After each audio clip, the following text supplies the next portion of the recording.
Hi everyone, welcome to my channel or welcome back. My name is Stacy. I am the Palladian Awakener. So today let's talk about the energy coming in for the month of May. But just before I get started with May, I mean, how was your April, you guys? I feel like April just flew by. How was your experience with the eclipse? Did you experience any craziness or maybe craziness around you? Maybe not so much impacting you personally, but I know I personally felt it even physically. I physically did not feel well on April the 8th, and I know I was not the only one. I saw a slew of clients in the month of April, and a lot of them were saying the same thing, that they physically felt off that day. So if you did, don't think that it's anything major, because again, I think I mentioned this in my other video, that they're showing me that, again, this is new waves of energy coming onto the planet, you guys. So our dense human bodies have to upgrade. And in order to do that, we go through kind of like flu-like symptoms sometimes. So if you did feel sick last month, you know, don't worry too much about it. But I mean, obviously I'm not a doctor. I'm far from it, you guys. But I'm just saying, if you did kind of feel off around April the 8th, and if you're still kind of feeling off, just give it some time. They are showing me that May is going to be a better month when it comes to health and well-being, because a lot of this energy now is moving out of the sign of Aries and into Taurus, and also into Gemini as well. So that's going to change the energy, and also the energy in our bodies and in our cellular structure. So I just thought I'd kind of spit that out because I was kind of being called to make a note of that, but I don't want to, but again, I don't want to scare anyone. I mean, this certainly doesn't apply to everyone, but for those of you that kind of resonate with that, just keep that in mind. But otherwise, yeah, before I dive into each and every sign, I just want to take this opportunity to thank everyone for liking, sharing my content, and subscribing to my channel. I appreciate each and every one of you. And if you're new here, welcome. If you enjoy my content, I produce monthly astrology videos, and also, or month ahead videos, I should say. And I also cover off some of the bigger transits, like Jupiter moving into the sign of Gemini this month. Check out my video. I'll put the link to that in the description box below. And I also produce monthly tarot readings as well. So I appreciate your support. Check me out, try me out, like, subscribe, and if you feel called to do so, share my content out. I appreciate each and every one of you. And also, I love the comments. I do my best to try to read each and every comment. So I love it. Keep them coming. It not only helps me in my practice, but I think it helps other people as well, sharing your story. And I noticed a lot of people, it's like a snowball effect, right? People then start coming forward and sharing their stories as well. So another thing I want everyone to keep in mind is these are general readings.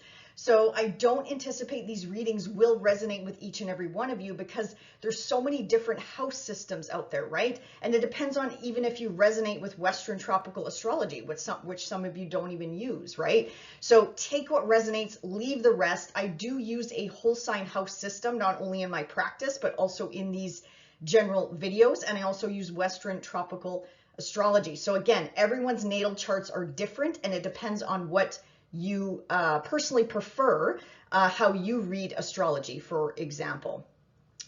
Watch for your ascendant sign. And if you don't know your ascendant, that's okay. You can certainly watch for your sun sign as well.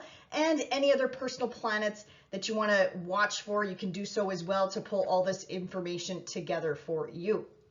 And of course, if you'd like a personal reading tailored to you, for you, all about you, you can get in touch with me on my website, and I'll be sure to put the link to that in the description box below.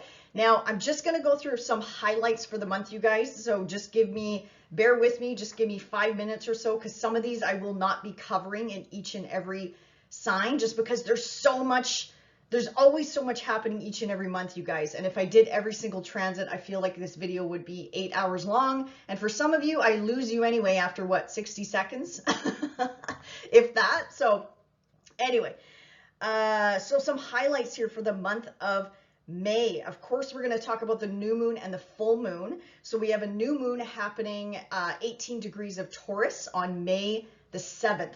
And this is making a really nice opportunity aspect to Saturn, which I absolutely love. And then we have a full moon at 2 degrees of Sagittarius on May the 23rd. And this is making a really nice aspect to Pluto in Aquarius. So we'll definitely talk about that for each and every sign. Mercury is finally going direct. Mercury has gone direct, I should say, by the end of April, and he'll be out of shadow around May the 13th. And keep in mind, when I throw out dates, you guys, give or take where you're watching from on the planet, give or take a day or two, right? So I'm in Canada, I'm in like central Canada. So, I mean, you'll have to check out where you are on the planet if you want to get really specific to the point when I talk about or throw out dates. So May the 13th, Mercury will be finally out of shadow at 27 degrees of Aries, and then he's going to hop into the sign of Taurus on May the 15th. And also, you guys, big news this month, a couple big news stories this month, but one of them is Pluto going retrograde.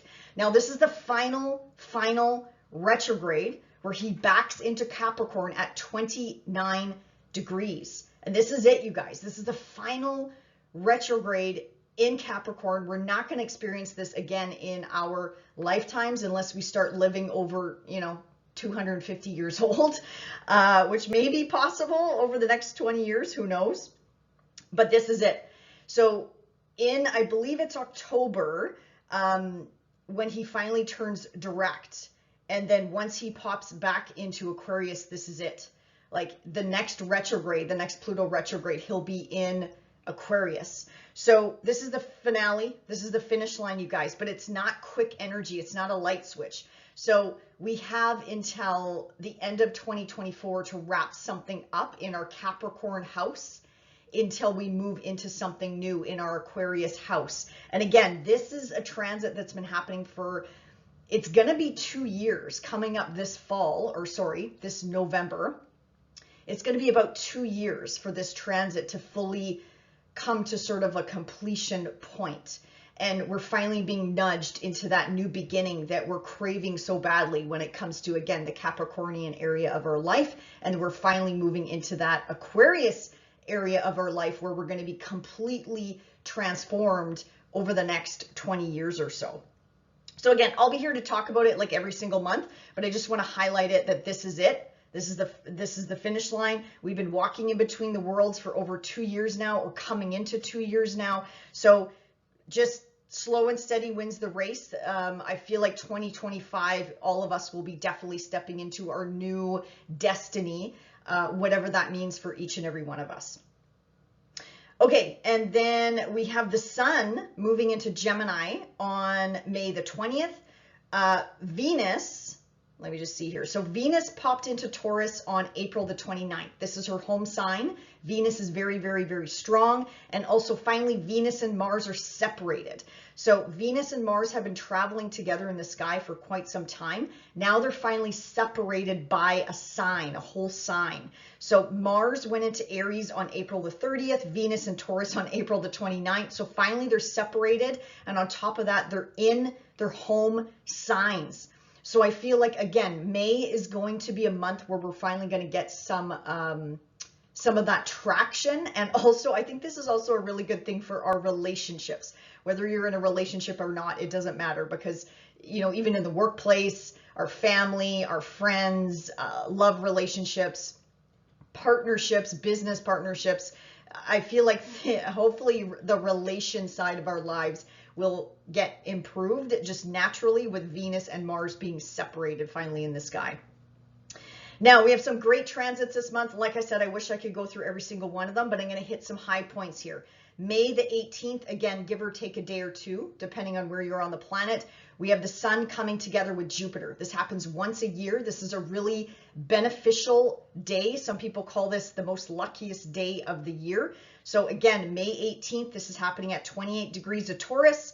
And also Venus on that same day is coming together with Uranus as well. So there could be some surprises in love or money or luck, or being pushed into the spotlight in some way, shape, or form.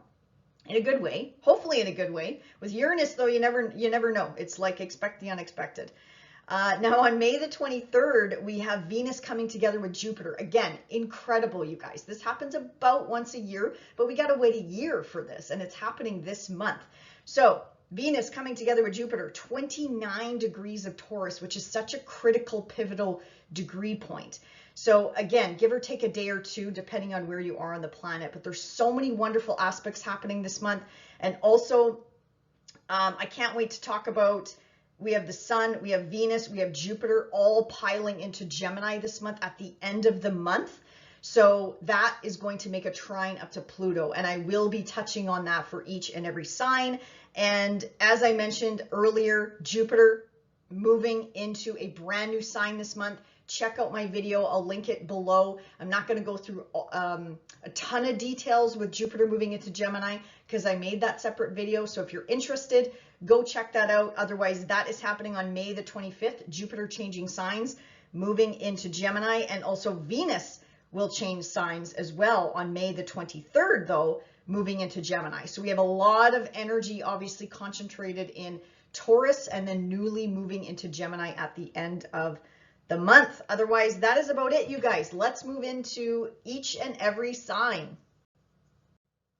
Hey, Aries, let's talk about where I think your focus is going to be this month. So, I mean, you got a ton of energy in your second house of finances, of work, how you make money, how you earn a living. This is also the house of your skills, your talents, your abilities, and also material possessions as well. So I think that's definitely going to be a big focus for you this month. But then once the Sun pops into Gemini, this is more of a social house for you, Aries. So focus might be on community, your immediate environment, your immediate neighborhood, siblings, relatives, cousins, relatives, people that you haven't seen in a long time, short distance traveling, this is the house of transportation as well. So, you know, also with Jupiter moving in here too, all those things I just rambled off to, that's where the focus is going to be for you, not only starting this month, but Jupiter is going to really expand this area of life for you over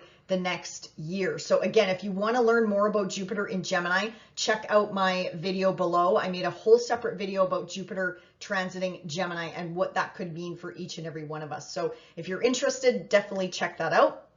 So yeah, I think I think May and June for you, Aries, is going to be also a social month. I feel like you're going to be like a chatty Cathy. You're going to want to get out and mix and mingle and start spreading your wings, so to speak. Let's talk about the new moons, or sorry, the moons, not new moons, but moons in general. So the new moon in Taurus, again, this is in your second house. So, and on top of it, this is making a opportunity aspect up to Saturn, which Saturn crystallizes things. Saturn brings things into form. Saturn helps us put in the work so we can manifest the life that we want and that we desire. So Aries, set those new moon intentions around May the 7th.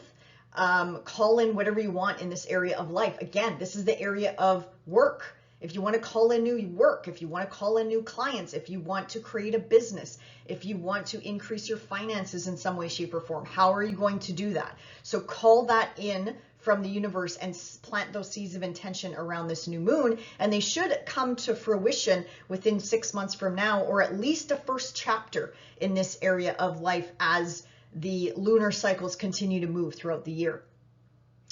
And again, this is also the house of skills, talents, abilities. So Aries, if you're looking to upgrade, or even if you're retired, if you're looking to like dive into something new, again, something to do with the mind is going to be very important for you. I'm thinking also with Jupiter moving through the sign of Gemini, learn something new. Like, I mean, keep the mind fresh, even if it's something very simple, or dive into something really, really complex. Whatever, again, whatever floats your boat, Aries. But I definitely encourage you to take some sort of action with this energy, because you just never know. You just never know. That side hustle or that side hobby, again, even if you are retired, could turn into something different, or could give you the opportunity to network and connect with other people, especially with Pluto that's going to be doing a 20-year transit in your 11th house of networking and friendships and new groups of people, new humanitarian efforts, social media, things like that, the internet, things like that, Aries. Now, the full moon in Sag, this is lighting up your 9th house of religion, law, higher education, teaching, long distance traveling, your ethics, your belief systems. And also this is the house of meeting people from all over the world. And this is also the house of pushing yourself outside of that comfort zone, Aries. Even though you're a sign I don't really have to worry about pushing yourself outside of your comfort zone, because naturally I think that a lot of Aries do that naturally. But anyway, you never know. We could have some introvert Aries out there as well. I can appreciate that. So Aries, again, this is lighting up your educational access. I'm going to be honest, I am being pulled to talk to you about education. So here I thought maybe it was Jupiter, but maybe also this is this full moon that's happening on May the 23rd.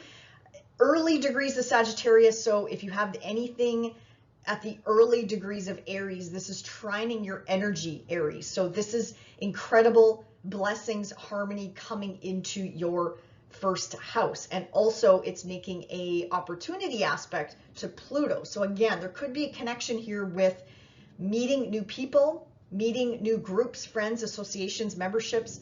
This could also have something to do with social media, internet. I am, for you, being really pulled to educational pursuits, and I don't know why, but they keep telling me that. So again, upgrading skills, talents, abilities. Maybe it's you becoming the elder. Maybe it's you becoming the coach, the mentor, passing down your knowledge. Again, however this resonates with you, Aries, this could also be, again, you becoming the student all over again. Even if you're 50 years old or 40 years old, it doesn't matter. Life doesn't end, right? Surprise, surprise. If you're watching this and you're like in your 20s or 30s, you guys, life doesn't end when you hit 40, 50. Trust me. Does not end, okay? So again, I see some of you also becoming the student, and you're in this brand new life cycle of learning, and then you will get to the point where you will be able to step into a brand new you, brand new career, brand new business, whatever it is that you're trying to get off the ground. I also heard retirement. So yes, I can definitely understand maybe some of you are looking to retire as well. But again, stay busy though, Aries. Keep the mind fresh, like keep your hands busy. You know, you're ruled by Mars here. So yeah, definitely keep things fresh is what I would recommend. Okay. Let's see here. Yeah, let's talk about Mars, because Mars is now in your sign. This is your planet. So I feel like this is almost like your birthday season coming back around. So with Mars in your first house, this is really going to jazz you up with whatever you want to do, whatever you want to pull towards you. Go after what it is that you want. So I love this energy for you. You're going to have the passion, the motivation, the drive to go after whatever it is that you want. And for some of you, I'm also feeling like an exercise routine, getting your health in order. Absolutely. Mars is going to give you the drive to do it. So take advantage of this transit. Mars will be here in about 6 weeks approximately. Mars is going to be in here. So take advantage of this energy, Aries. I love this for you because this is your ruler coming home to roost. So also, they're showing me that also, like with Mars coming into the first house, you're starting a new 2-year cycle, right? So because Mars takes 2 years to go around the zodiac, again, this is your ruler. So yes, you're also starting a new 2-year cycle in multiple areas of life, because Mars is your ruler, Aries, if that resonates. And then let's see here. Yeah, we already talked about all that big pileup of energy in your second house. Venus here, again, Venus is in her home sign. She's going to help you attract work, attract clients, attract money, attract love in this area of life, Aries. So I love this for you if that interests you. Again, your skill, you can showcase your skills, your talents, your abilities, advertise, put yourself out there. Aries, especially if you're a new business owner, take that leap of faith and put yourself out there. Now let me see here. Yeah, so with Jupiter moving into the sign of Gemini this month, this is making a trine up to Pluto. Now, this is incredible supportive energy because it's not only Jupiter, it's also the Sun and Venus is going to be piling into this house. So May 20th, 23rd, 25th is when the Sun, Venus, Jupiter pile into your third house, making this trine up to your 11th house. So again, Aries, I don't want to repeat myself, but again, something to do with advertising, putting yourself out there, social media, networking, new friends, new groups, new associations, new people surrounding you, humanitarian efforts. Again, if you're retired, this could be diving into new learning, like this is a new learning cycle for you. I know I'm repeating myself here, but the planets are just supporting what I've already talked about here with you. So this is also something that you could have put in motion back in April 2020. I know that's quite a ways away, but that's when that huge conjunction happened. Obviously, that's when the pandemic started. So that's when Pluto and Jupiter, among other planets, came together in Capricorn, in your career house, if your midheaven does truly run through Capricorn. So this is a continuation of that story, because again, Jupiter does not trine Pluto very often, okay? These slower moving planets, when they make an aspect to each other, it's a big deal. Now, this is a trine, so some people are going to feel it and some people won't. It's sort of like the universe lining up things for you. That's kind of like what they're showing me for this transit, and they're supporting with the transformation. So again, some people are going to feel it, some people won't, because it's a trine. So it's harmonious flowing energy, and the stars are just kind of like aligning for us. And same with you, Aries. So, and again, this could have, if your IC is in Gemini, this could also be like changes in your community, or this might make you eventually feel that you have to move. But again, that's only for those of you with your IC in Gemini as well, because this is also the house of community and your neighbors, neighborhoods, again, siblings, cousins, neighbors, relatives, short distance travel, things like that, Aries. So, and also in general, your second house, I think I've talked about this before with you. Your second house is making opportunity aspects to your 12th house this month as well. You know, I have here Venus making some incredible aspects, again, to Jupiter, Saturn, Uranus, and Neptune. So again, Venus is a benefic, and she attracts goodness to us. So yeah, they're also telling me, yeah, if you want to take advantage of it, yes, because it's a sextile. It's not a hard aspect where it's going to make you move and shuffle. This is more of a sextile opportunity. So meaning, yes, there will be opportunities coming your way, Aries, and it's up to you if you want to grab onto them or not. It's like getting an Amazon package dropped at your doorstep on how to put together a table. And it's like, well, you could either just leave it on your porch or leave it, I don't know, outside in the rain on the driveway, or you could bring it in the house and put it together with the tools to make a beautiful table. You know what I mean? So it's like up to you how you want to use these gifts that are coming your way. And Saturn and Neptune are in your hidden 12th house. So again, this could be connected to the unseen world. And I know some of you don't believe in that kind of stuff. But if you're watching me, maybe you do. Maybe you're like curious. Maybe you're just kind of like opening up that door a little bit, which is incredible. Because again, this is the universe having your back. This is the universe helping you work on something. And again, because this is in your house of work, I feel like this could have something to do with your purpose, your work, and how you earn a living, Aries. Otherwise, I think it's going to be a wonderful, wonderful month, Aries. So enjoy. I also think June is going to be a good month, but we'll talk about it once we get there. But otherwise, enjoy May, and we'll see you back here next month. Bye for now. Hey, Taurus, happy birthday, Taurus, if you are celebrating a birthday this month. And if you are a Taurus, what a month to celebrate your birthday.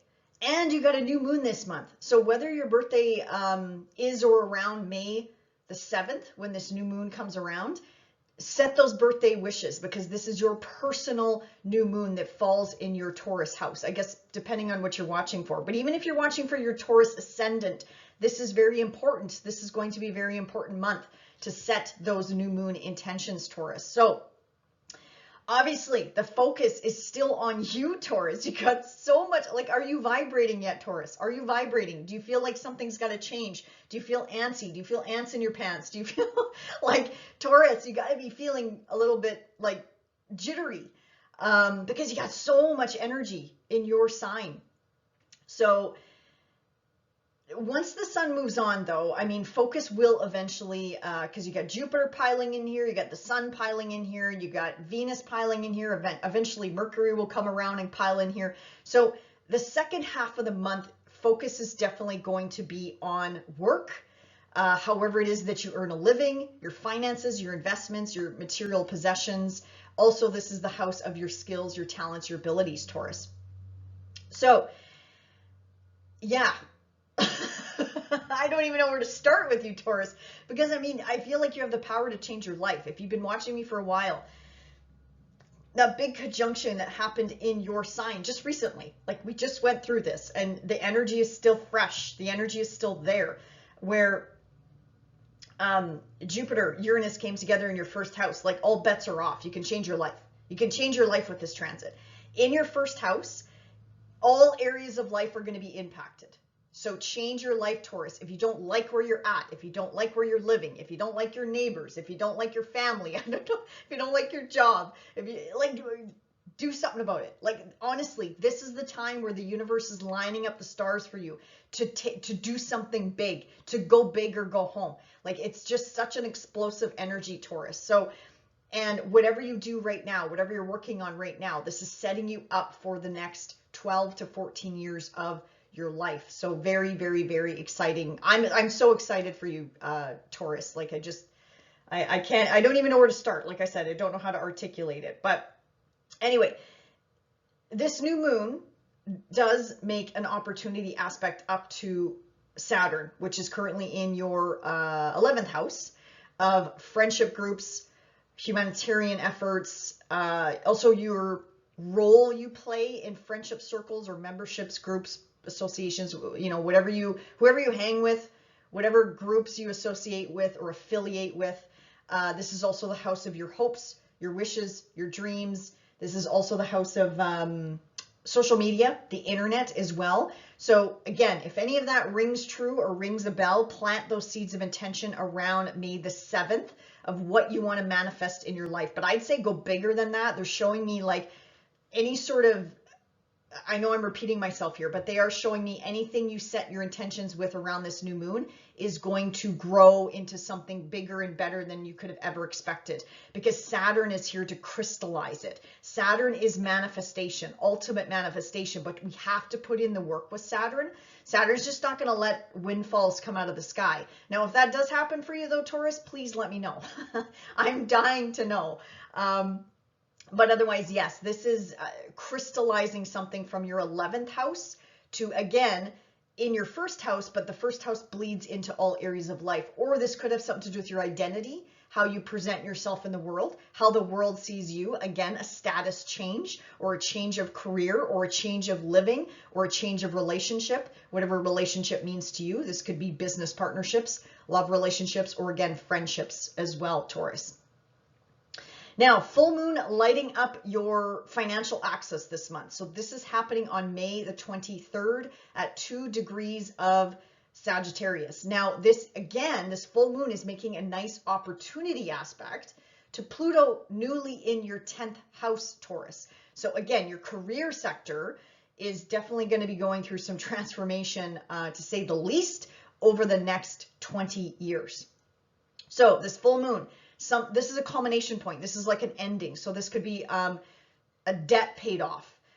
This could be maybe you finally getting your tax money that's owed to you. This is money coming your way from other sources like the government, alimony. This is also the house of spousal support or spousal income. So your partner's money could increase, which ultimately impacts you in a beneficial way. This is also the house of property. Well, it would be joint property, joint finances, joint resources, anything you share with a partner, even a business partner as well. Yeah, this could also have something to do with work or an educational pursuit as well, or something to do with long distance, like long distance overseas. It could be overseas and it could also be local, because again, your 8th house, 2nd house is connected to the education, like Gemini, Sag, the education, learning, higher education, teaching, travel axes as well, Taurus. So all in all, though, I love the luminaries this month. That's my point, is it's making such supportive aspects with some big heavy hitters in the sky. That's what we like. That's what we want to see. But again, this is up to you.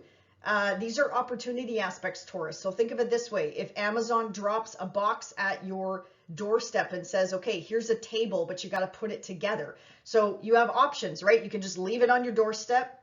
You can kick it out on your driveway and, I don't know, maybe someone will pick it up and do something with it.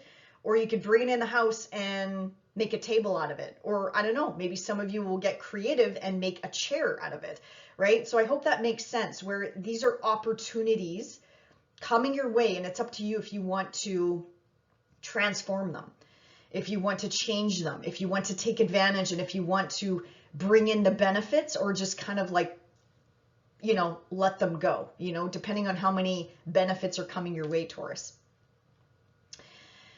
Okay, and then good news, Venus is coming into your sign. You are ruled by Venus, so this also lights you up like a Christmas tree this month, Taurus.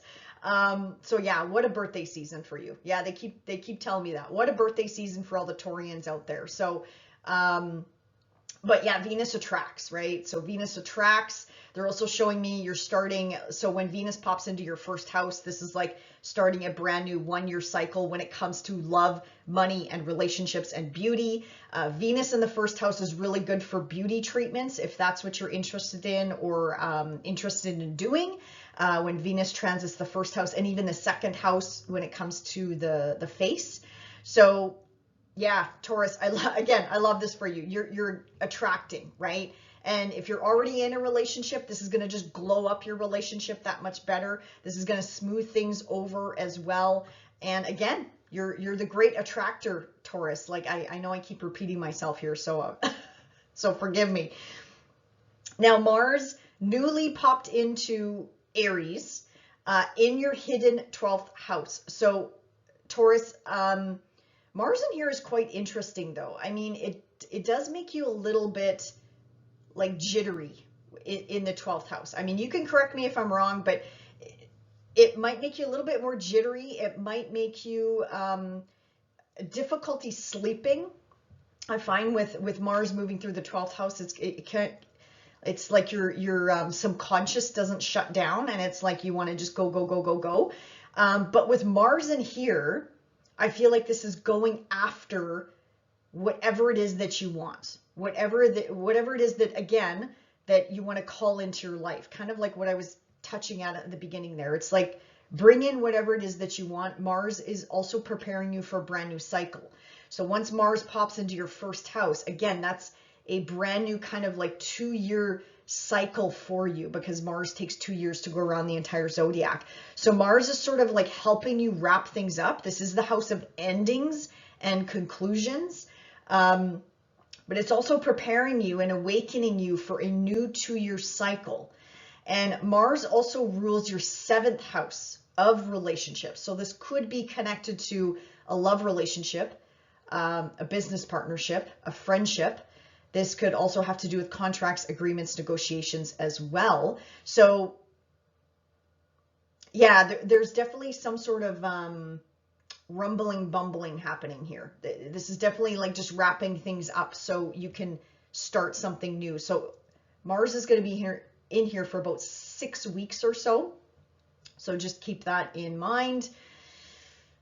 Okay, what else do we have here? Yeah, let's talk about, so if you're interested to learn more about Jupiter popping into the sign of Gemini, check out my Jupiter transit Gemini video below. I'll link to it below. Check that out.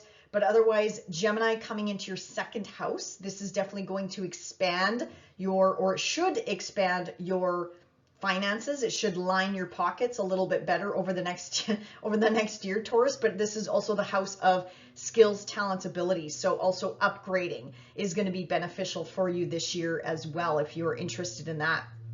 Now, what I love about this month, May is going to be such a great month for all of us, but what I love about it for you is that you got the sun, you got Jupiter, you got Venus piling into Gemini at the end of May. So May 20th, 23rd, 25th, they're going to make a trine up to Pluto newly in your 10th house, Taurus. So This is phenomenal. This is absolutely incredible. Connecting a career house to your income house. So this is bonuses.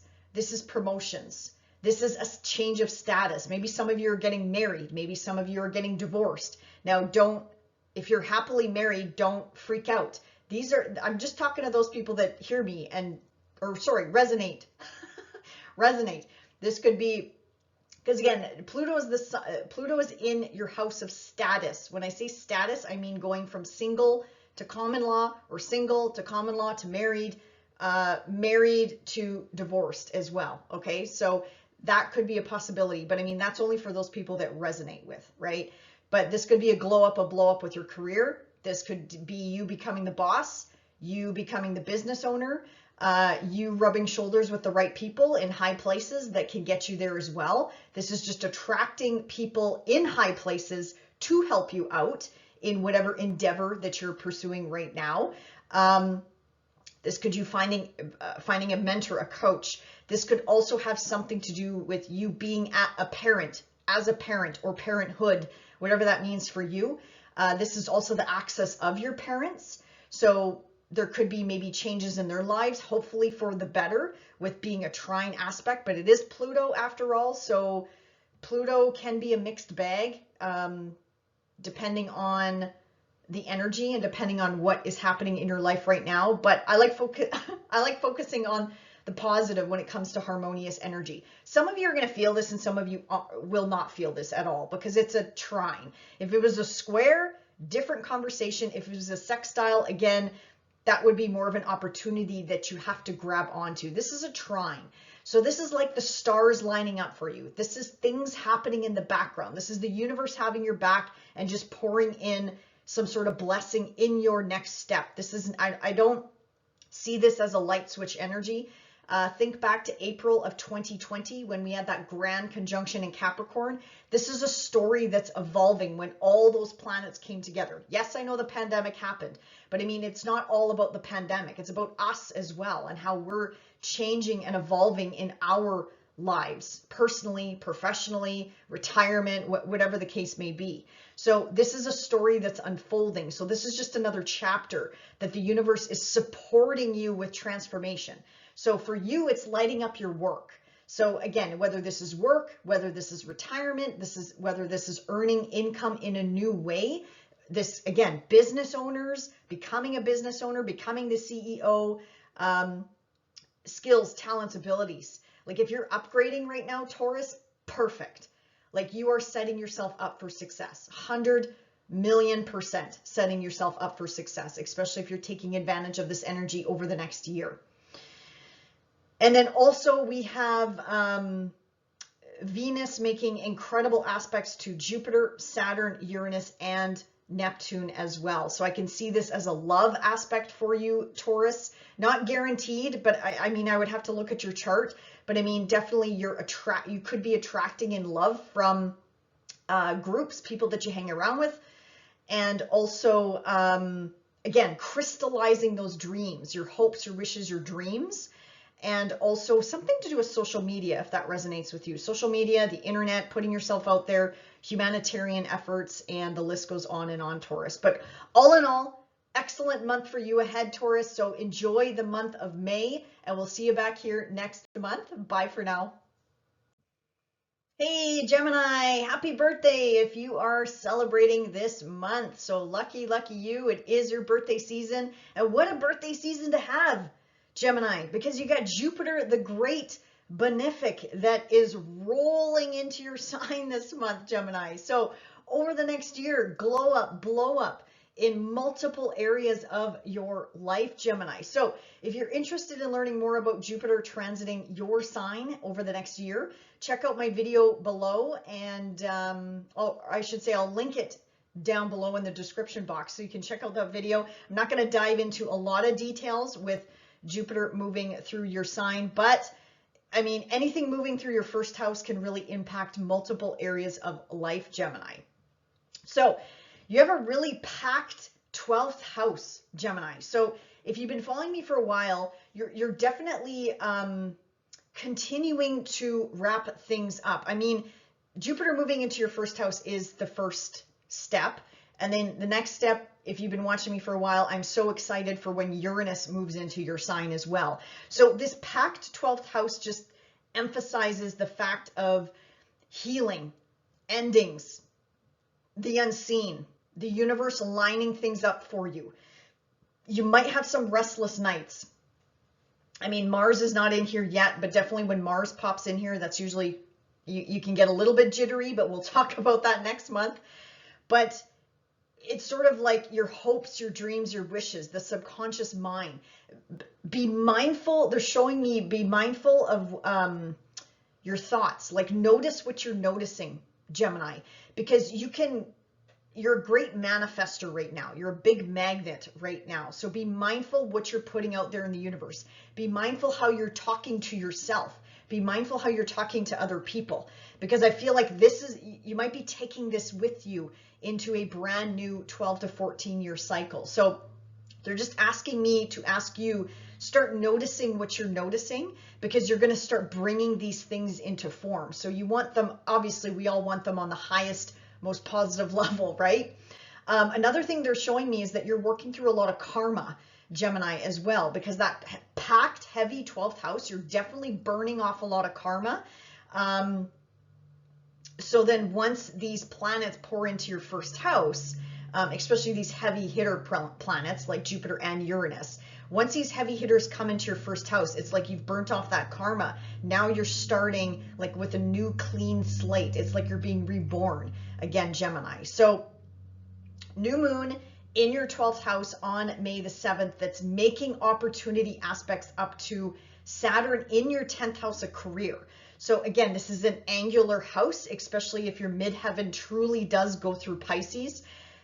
This is the time to change your life, Gemini. Anything that you're not happy with, whether it's home, family, foundation, your career, your status. When I say status, I mean relationships, right? Your relationship status. So you could go from single to common law, or single, common law, married, to married or divorced. Now, please don't get scared. I'm not saying all the Geminis out there are getting divorced. I'm talking to those of you that are feeling it, that are feeling stuck in their relationship. You could change your life. Like if you're in a toxic relationship, you have the power, you have the universal support to change that, is what I'm getting at here. So plant those seeds of intention around this new moon, but I feel like it's bigger than this new moon, because again, they're showing me with all these planets pouring into your 12th houses, emphasizing not only that restless energy, that restlessness that's gonna make you move. I don't mean literally, maybe for some of you, if there's activations in your 12th house or around, or sorry, your 4th house or around your IC, but I mean like awakening, like underlying rumblings and bumblings, and it's gonna make you take action in your life. Now, the full moon in Sagittarius, speaking of relationships, this is putting a spotlight on not only you, but also your relationship house as well, and how you are, again, they're showing me how you're relating to other people. So whether this is a marriage partnership, this could be love, if you're dating, a love relationship, also friendship circles, contracts, agreements, negotiations. This is a culmination point. This is an ending, or this is a closing out of one chapter and moving into something new, or a new evolutionary cycle of the relationship, whatever relationship means to you. Again, love, business, or friendships for that matter.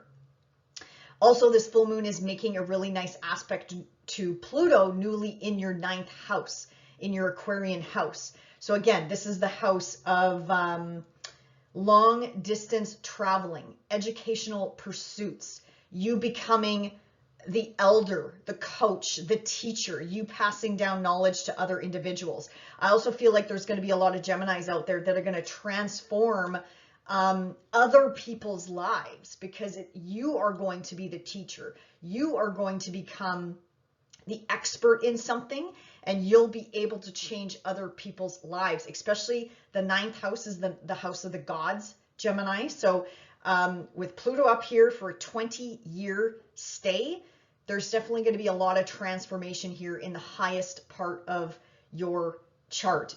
You know, your belief systems might change or go through a heavy transformation. Your religion will likely change if you are a religious person right now. That might go through some sort of transformation as well. So this full moon is also possibly highlighting that or bringing in opportunities that are connected to ninth house matters as well, Gemini. Okay, let's see here. Sorry, my nose suddenly is super itchy. Okay, yeah, let's talk about Mars. Mars is in his home sign of Aries. Now, this is your 11th house. This is also where the nodes are. This is where the eclipses are happening as well, Gemini. So this is to do with having motivation, passion, drive for humanitarian efforts, for something you're trying to get off the ground. Maybe some of you are trying to create a new social circle or a new social status or something to do with social media or the internet, or putting yourself out there on social media or the internet, or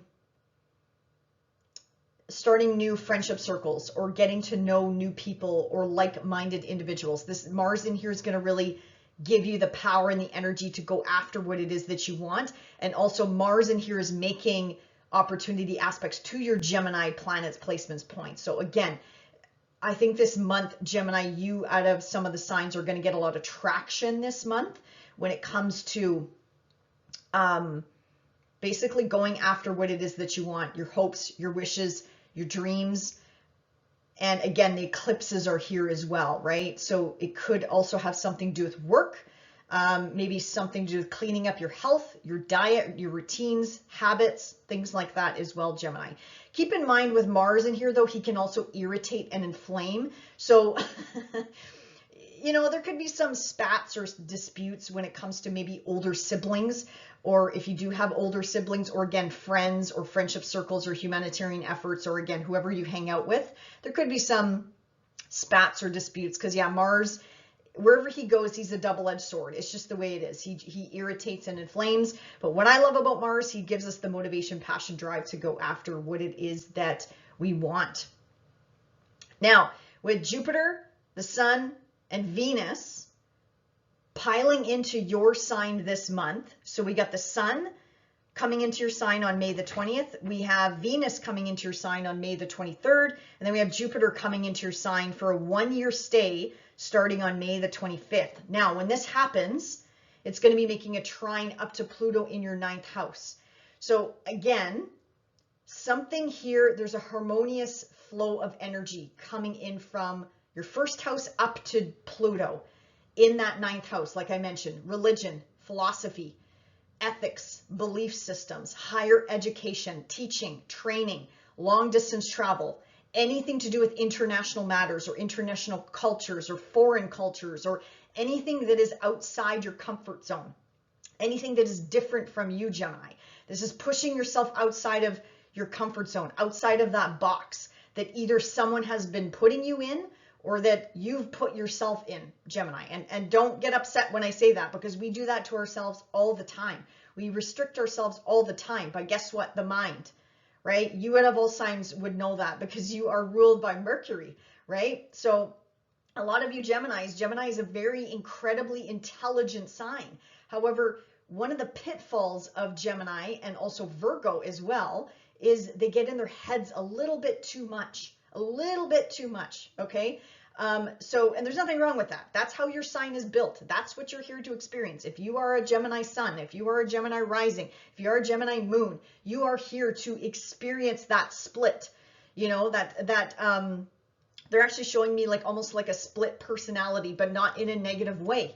You're here to find yourself, but also connect with another, whatever another means for you, Gemini. So this is just an expansion of your path.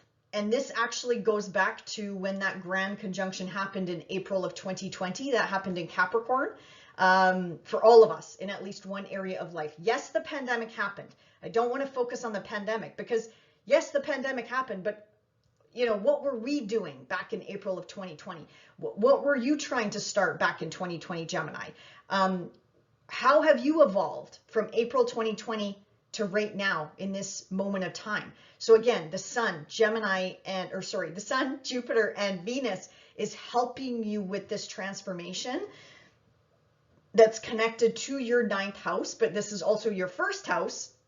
So this could also bleed out to all areas of your life, Gemini. So I love, this is positive. This is very positive.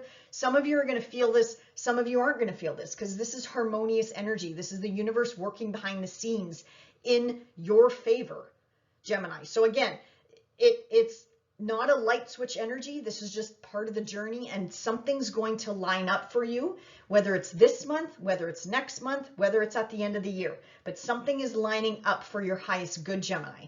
So, and again, related to your 9th house, but it really could be any area of life because all these planets are pouring into your 1st house, and anything that happens in the 1st house can bleed out to multiple areas of life. Gemini, this could also be your identity. That just came in. Your identity could be changing. You could be changing how you show up in the world. The world could be changing how they look at you, because that's our ascendant sign, right? That's how we present ourselves to the world. That's how we project ourselves onto the world, and also how people view us. So again, I think your status could be changing as well, Gemini, over the next, again, this is not a light switch energy. This is not coming down the pipe for the month of May. Maybe for some, maybe not for others. This is a journey. This is an evolution. But all in all, Gemini, this is such a nice, productive month. You got all that Taurian 12th house energy making aspects also up to Saturn and Neptune in your house of career. So again, if you ever wanted to change your life, Gemini, I apologize that I'm repeating myself. Change your life. Like, start making those steps to change your life. Even if the first step is going to your local university or college and getting information on a course, or going online, getting information on a course, researching, doing your research, like what do you want to move into? What are your hobbies? What are your interests? If you're retired, this could be retirement for some of you, but what are your next steps? How are you going to contribute to the world? You know, life doesn't end at retirement. That's just a brand new rebirthing, in my opinion. It's like, how can you contribute? You know, is it going to be your children, your grandchildren, or are you going to make a bigger contribution on the world or the planet? Or again, the sky's the limit, Gemini, with Pluto in your 9th house over the next 20 years. Reach for the stars. Some of you are going to change the world. I have no doubt about it, especially with Uranus coming into your sign. Don't get me started on that. That's a big, long tangent. But anyway, I'm going to stop there, Gemini. Otherwise, I'm going to go on and on and on. But take advantage of any sort of opportunity that's coming in if you feel called to do so, okay? If you feel called to do so, take advantage. I feel like there's going to be opportunities coming in for you to advance in your career sector or your work sector, or even in love, even in business, even in relationships, whatever it is that you want to change when it comes with whatever you do to put yourself out there, Gemini.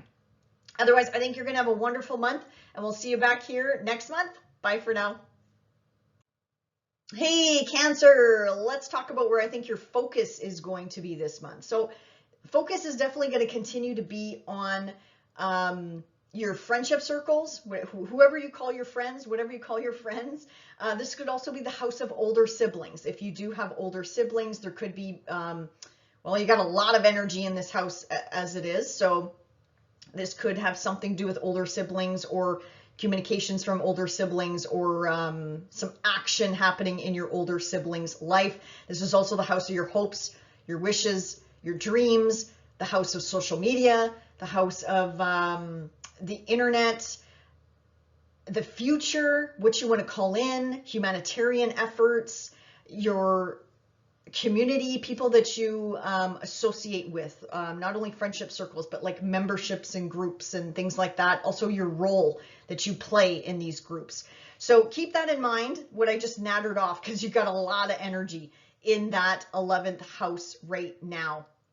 Now, once the sun pops into your 12th house, you might, this isn't for all of you, but you might slow down naturally, because the 12th house, you know, is the house of sleep, is the house of rest, is the house of healing, is the house of closures and endings.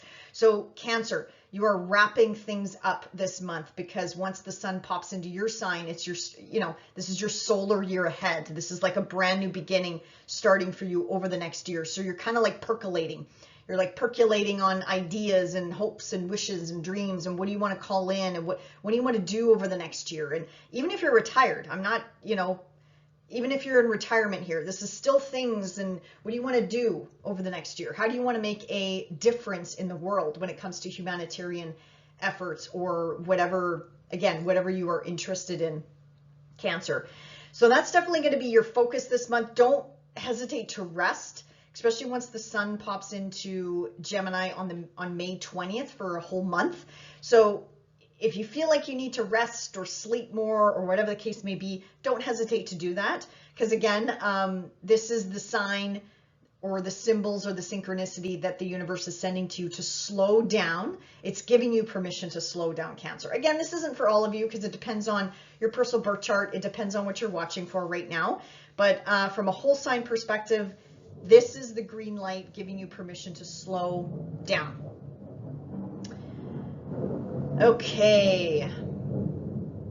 Now, there is speaking of your 11th house, you have a new moon in your 11th house this month, May the 7th. And this is also making a really nice opportunity aspect to Saturn and Neptune. Well, sorry, Saturn, but Neptune is also in your 9th house as well. So this is opportunities coming in, Cancer. This could be opportunities to travel. Or if you want to travel more, set those new moon intentions, put that out to the universe that maybe you want to travel more. Some of you could be traveling with siblings, maybe even a little bit more. This is also the house of learning, of education, of teaching. Maybe you becoming the elder, you stepping into a coach mentorship role, and you communicating your experience, your life experience, your education, whatever it is, to somebody else. That could be a possibility around this new moon. Or if that's something you're interested in, again, plant those seeds of intention around this new moon at this time. But otherwise, this could be connected to travel, long distance traveling. This is also the house of religion, of your belief systems, of long distance traveling, dealing with people from all over the world, pushing yourself outside of your comfort zone, Cancer, which definitely is something I encourage you to do, especially with Saturn here. This is definitely crystallizing. You know, a new moon making a opportunity aspect to Saturn is crystallizing something into form for you, Cancer. So again, you don't have to take advantage of all the opportunities coming your way. As I've been saying with some of the other signs, this is like Amazon dropping a box at your doorstep, and it's kind of like you open up the box and you're like, oh, this is a table. Well, I don't want a table. I want something else. So it's like, what are you going to do with the opportunities that come to you? You can either leave them. You can leave that box on your doorstep to rot. You can push it out in the driveway. Maybe somebody will take it. Or are you going to bring it in and make a table? Or maybe you're going to make a chair out of it. So I hope you understand or catch my drift here, Cancer. So it's whatever you make of these opportunities. And I'm not saying you have to take advantage of every single one of them, but if you're feeling called to do so, Cancer, don't hesitate to take those opportunities. An easy one that I keep hearing for you, Cancer, is opportunity to travel long distance. You know, I'll leave that up to you, but I'd say go for it. You know, reach for the stars. Now, you got a full moon in Sag this month. This is happening on May the 23rd. So this is an ending, a culmination point, Cancer. So maybe some of you are wrapping up a work-related matter, a health-related matter, maybe something to do with a pet. This could also be the workplace. Maybe people are leaving or shuffling around, shuffling departments. There's some sort of movement here. But this is an ending. This is a culmination point. And then you're moving on to another chapter or the next chapter. Now, for those of you...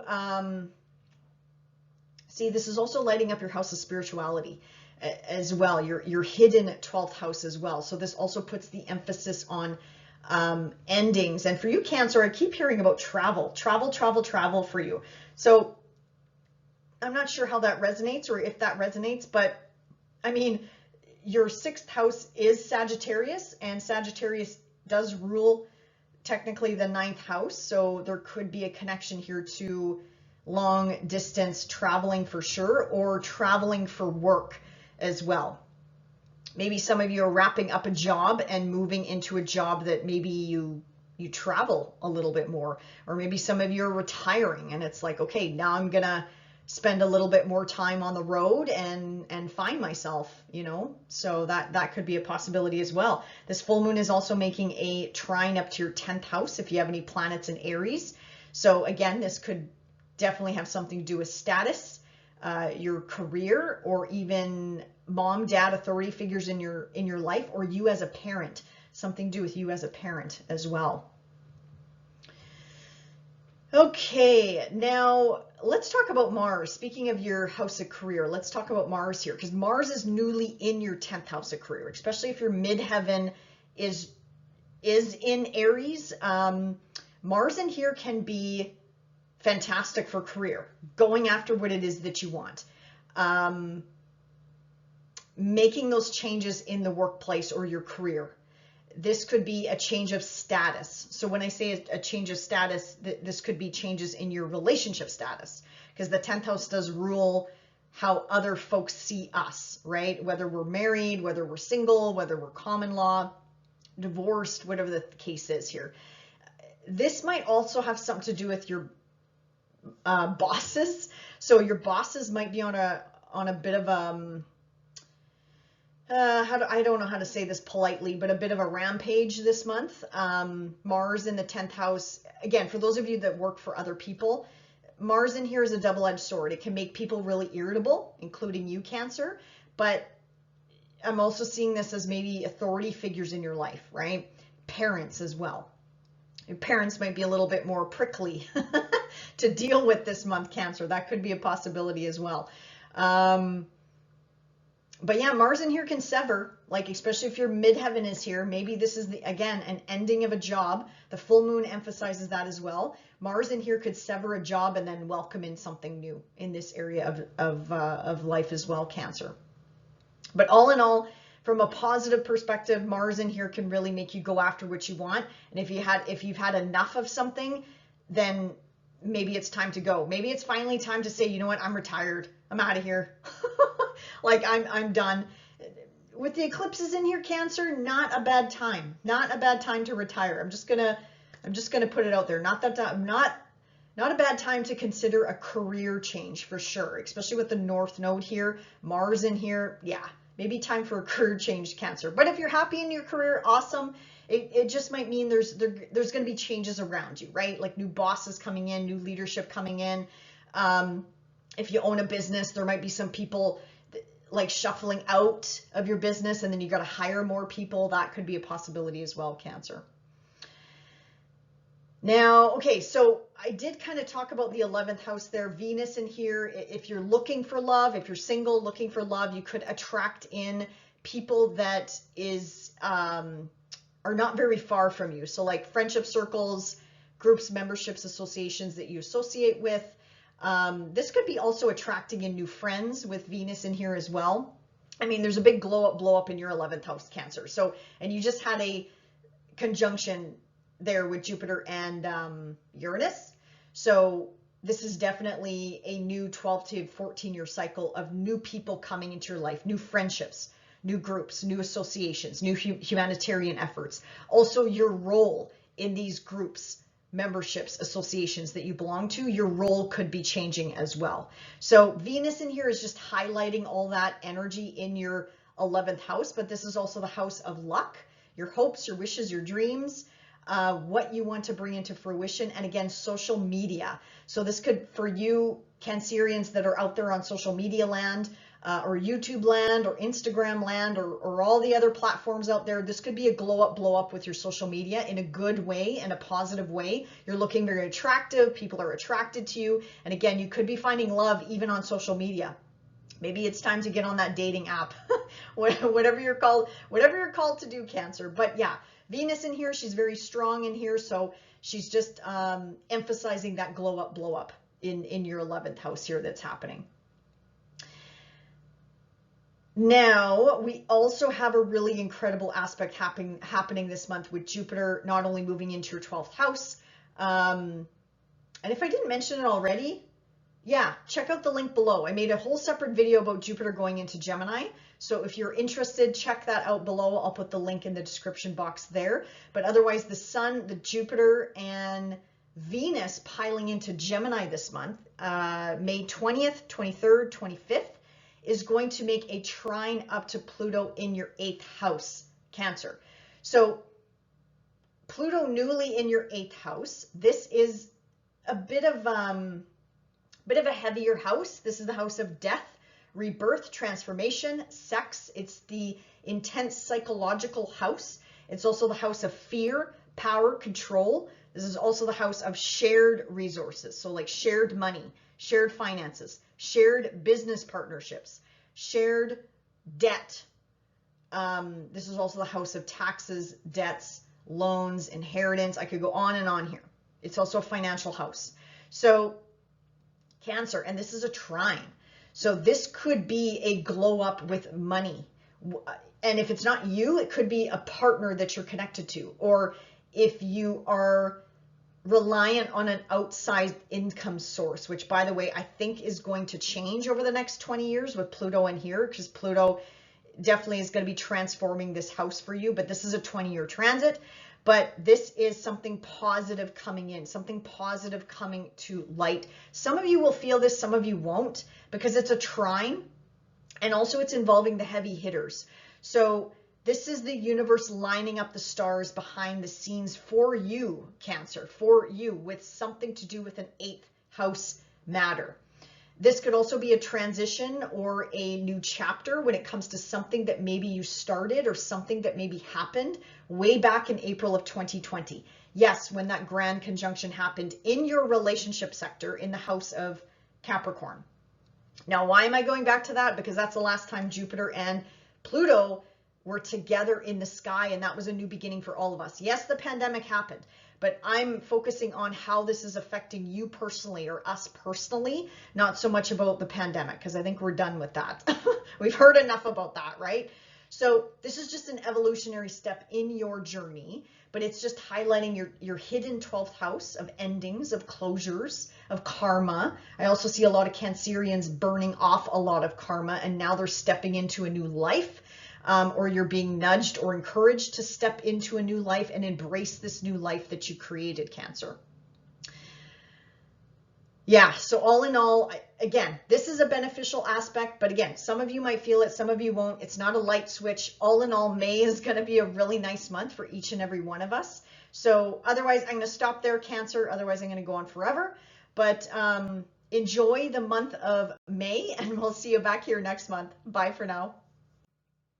Hey, Leo, let's talk about where I think your focus is going to be this month. So look at all that energy at the top of your sky, Leo. I think that obviously is still going to be the topics of discussion for you this month. And then next month, or sorry, this month into next month, I should say, when the sun moves into Gemini, this is going to light up your social butterfly energy, Leo. And also once all of these planets move into Gemini, this is going to make really nice opportunity aspects for you, Leo. So let's see here. Where should I start?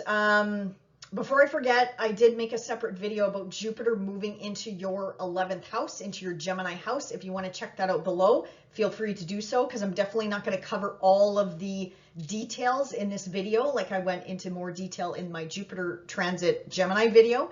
So check that out. But Leo, I'm going to be honest, they keep telling me some Leos are going to get very famous. This is like your rise to fame over the next year, Leo. So put yourself out there. You are definitely being called and asked to do so, especially with the North Node in your 9th house of the gods, of pushing yourself outside of your comfort zone, of taking on something new and global. Like the 9th house is global. So I feel like for some of you Leos, yeah, this is a blow up with social media. If you're on the social media, or if you're out there in social media land, YouTube land, Instagram, TikTok, whatever, all the platforms, this could be a big expansion when it comes to that. But not only that, for my more introverted Leos, this is you changing the world. This is humanitarian efforts. This is big movements, you leading big movements. How are you going to change the world? How are you going to change the planet, Leo? How are you going to leave your mark?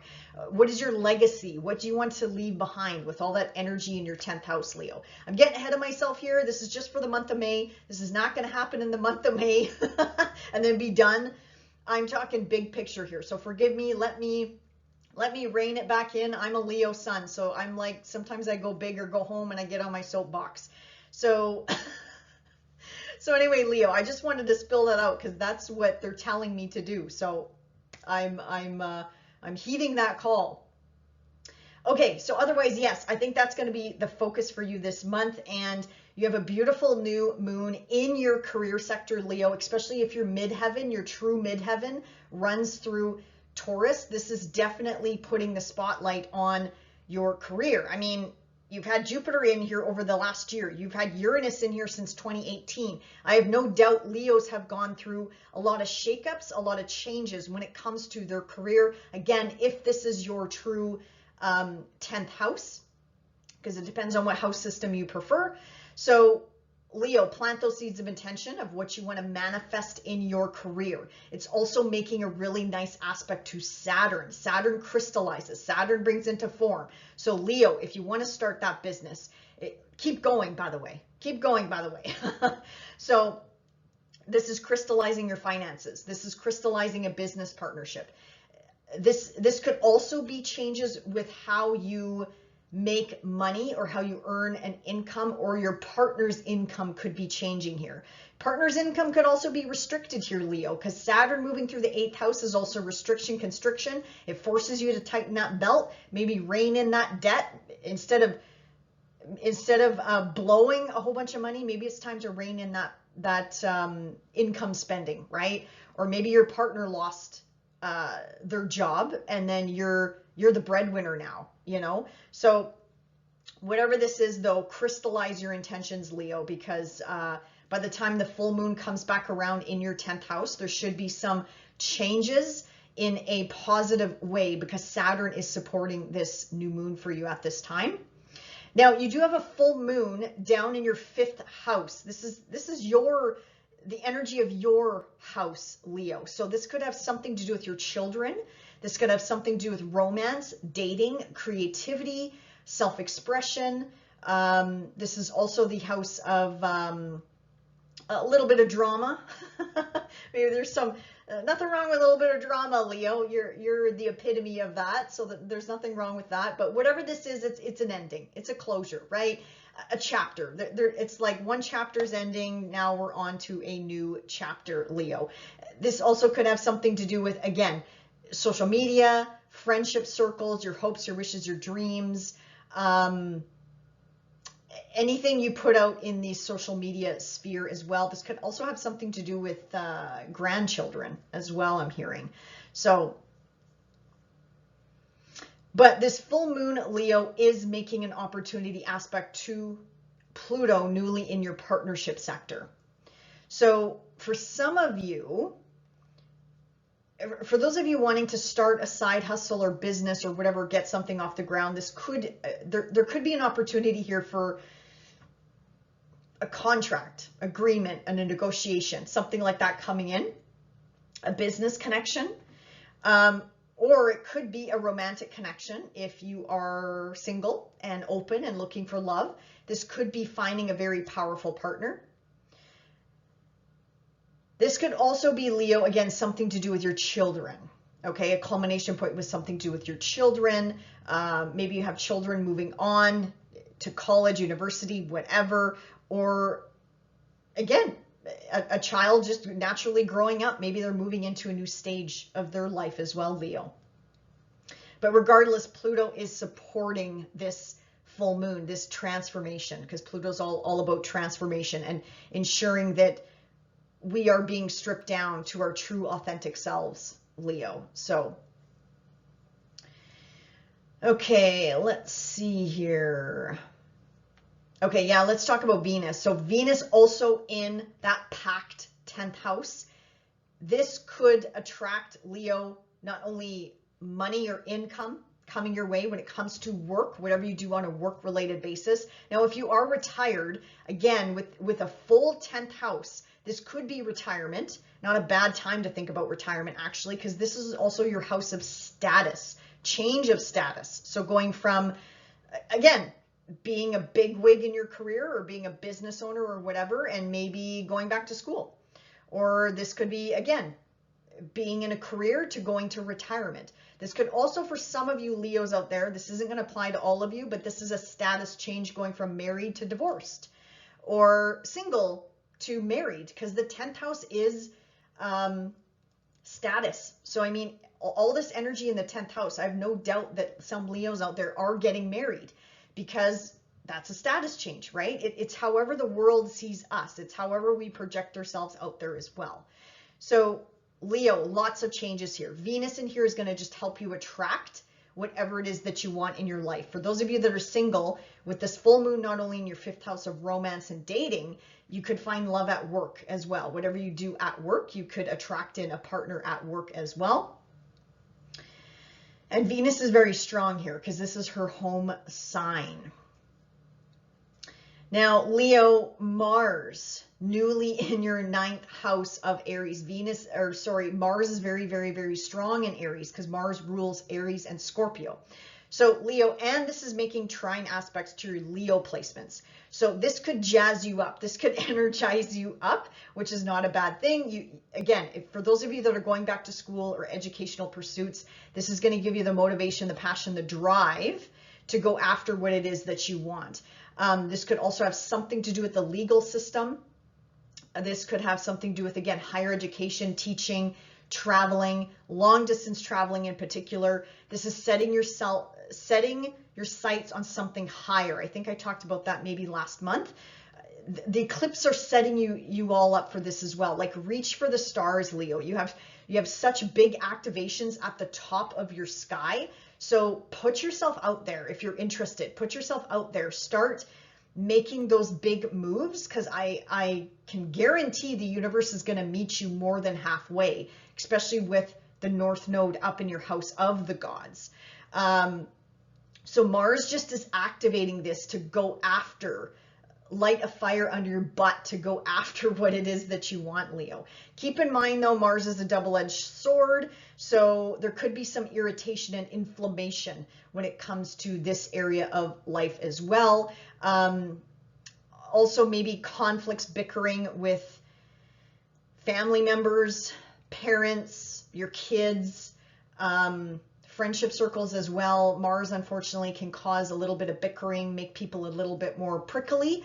But I like looking at Mars from a positive spin of just going after what it is that you want. Going after whatever it is that you want, Leo, to change your life. Like I said, lots of energy in the top of your sky. So go after what it is that you want, because this energy is not going to be here forever. So, yeah. They're telling me, hit the pavement, Leo. They're telling me, hit the pavement, Leo. Okay, yes, and I want to talk about, there's lots of incredible transits happening this month, Leo. I think May is going to be a good month for all of us. You in particular, though, because this Taurian energy is squaring your planets, placements, points, Leo, I feel like you're just going to be asked to step into the unknown, take that risk, take that leap of faith, and the universe has your back.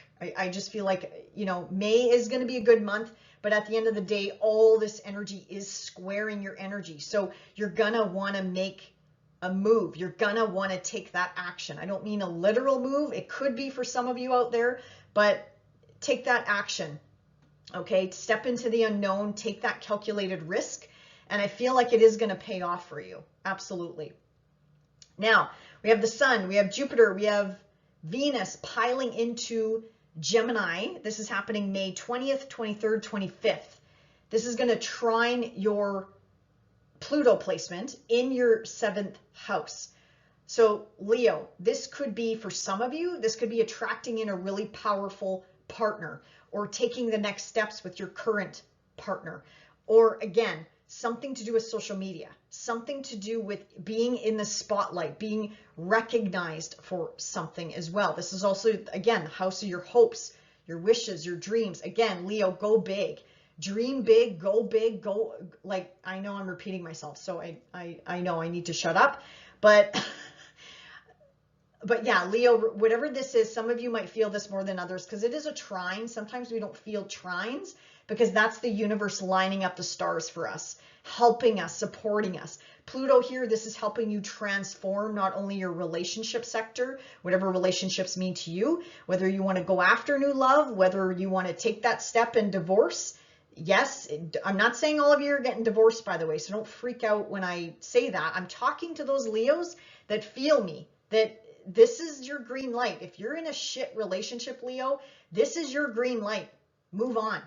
Because trust me, with Pluto in here for 20 years, you're going to attract in not only powerful partners, but it's going to totally change you as a soul as well, depending on if you're watching. Well, it doesn't matter what you're watching for, whether it's your moon, whether it's your ascendant or your sun sign. Pluto is going to transform multiple areas of your life through partnerships, through other people. So Leo, if you're stuck, if you feel stuck, trust me, make that move and you're going to see things slowly but surely lining up for you, Leo.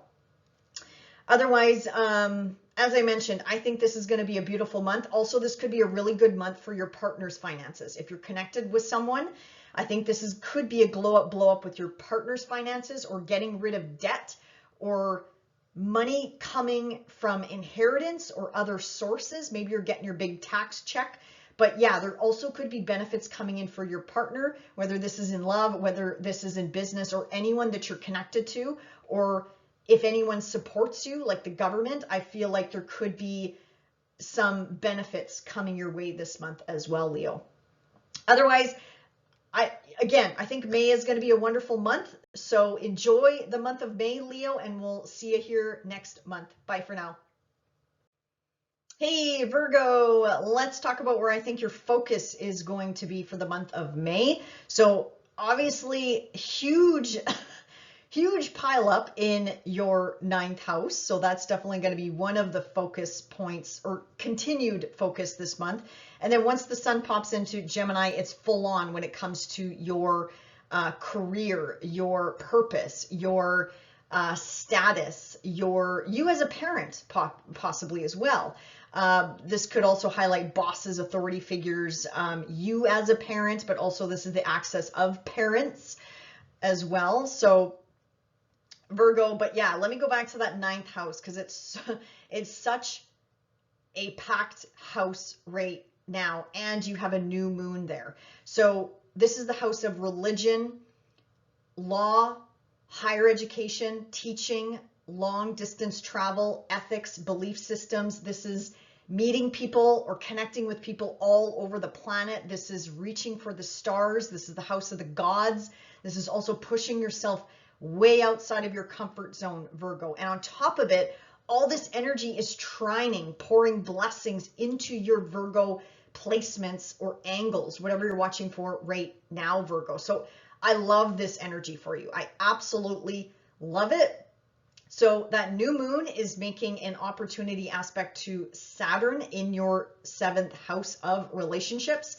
So Virgo, maybe some of you are getting married. Maybe some of you are getting married to somebody overseas or moving overseas. There's some sort of connection here overseas, or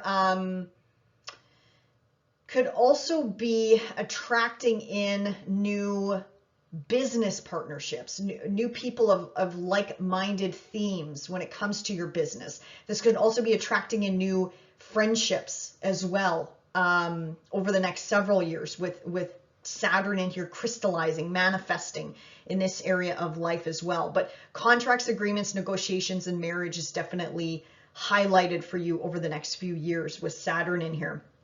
But this new moon is crystallizing something, helping you crystallize something, connecting your 9th house to your 7th house here. So plant those seeds of intention, Virgo, of what you want to manifest. They're showing me over the next year, but I mean, this could definitely extend beyond that, but they're showing me over the next year. So I'll leave it at that.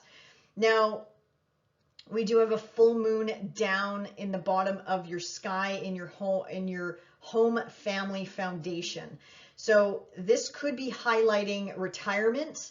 This could be highlighting, again, your career or changes at work or changes in the home, Virgo. So this is definitely a culmination point, an ending point, especially if your IC and your midheaven are through this axis. So MC and Gemini, IC through Sagittarius. This is definitely some sort of ending, some sort of closure, moving on to a next chapter when it comes to home family foundation, maybe you as a parent, or even something to do with your parents if they are still with us today, Virgo.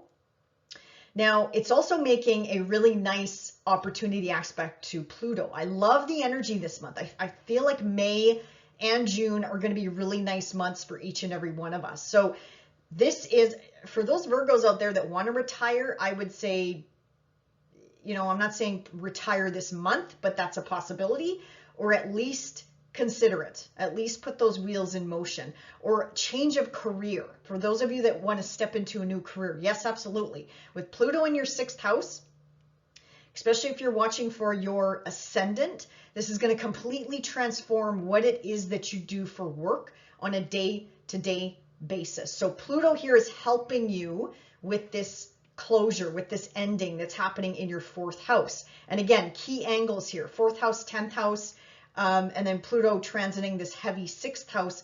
This is definitely going to transform your entire life, Virgo. But I'm getting ahead of myself because this is a 20-year transit with Pluto. So forgive me, let me back up here. But Pluto is supporting this full moon is what I'm saying. You know, Pluto's sort of like handing you an opportunity to kind of like nudge you into retirement, or nudge you into a new career path, or nudge you into a new health regime or routine or diet, nutrition, or maybe even something to do with a pet, maybe bringing in a new pet into the home that's going to help your mental health and well-being, or just, you know, pets are beautiful. I love pets. I mean, you bring them into your home and I just feel like the energy instantly lifts because it lights everybody up, right? It lifts everyone's energy. So lots of possibilities here, Virgo, but definitely a closure or an ending around the end of May, around this full moon. Okay, so Taurus, let's go back to your Taurus house here, this packed house. So we got Venus newly moving in here. So again, she's going to help you attract. For those of you that are single, you actually could meet somebody overseas or outside of your local area. That could be a possibility.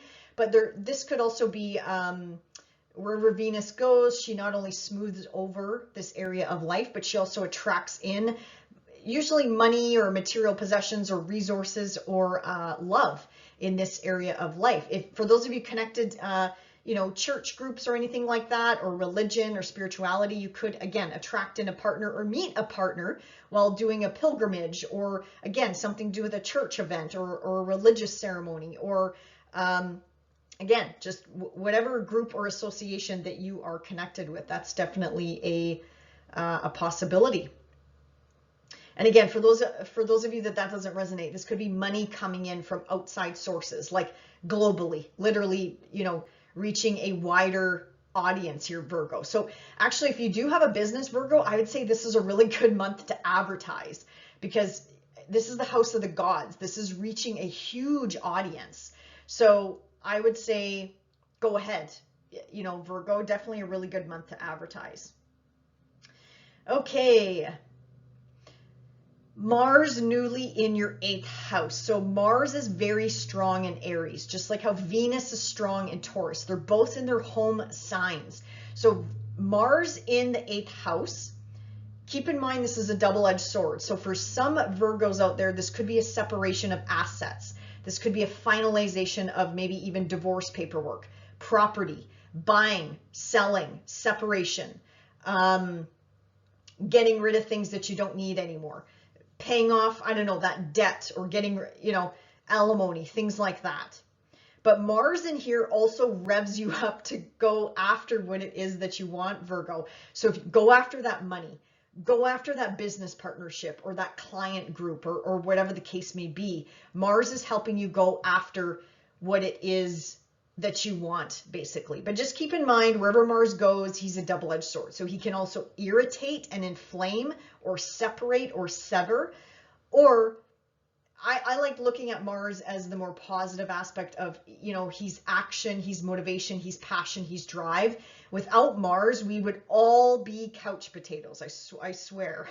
We would all be couch potatoes if we did not have Mars in our lives, because wherever Mars goes, he helps us put like a laser focus in that area of life, Virgo. And for you, this is a financial house, just like where the eclipses are landing right now. So your financial structure, Virgo, is continuing to evolve and change, and that will continue into early 2025.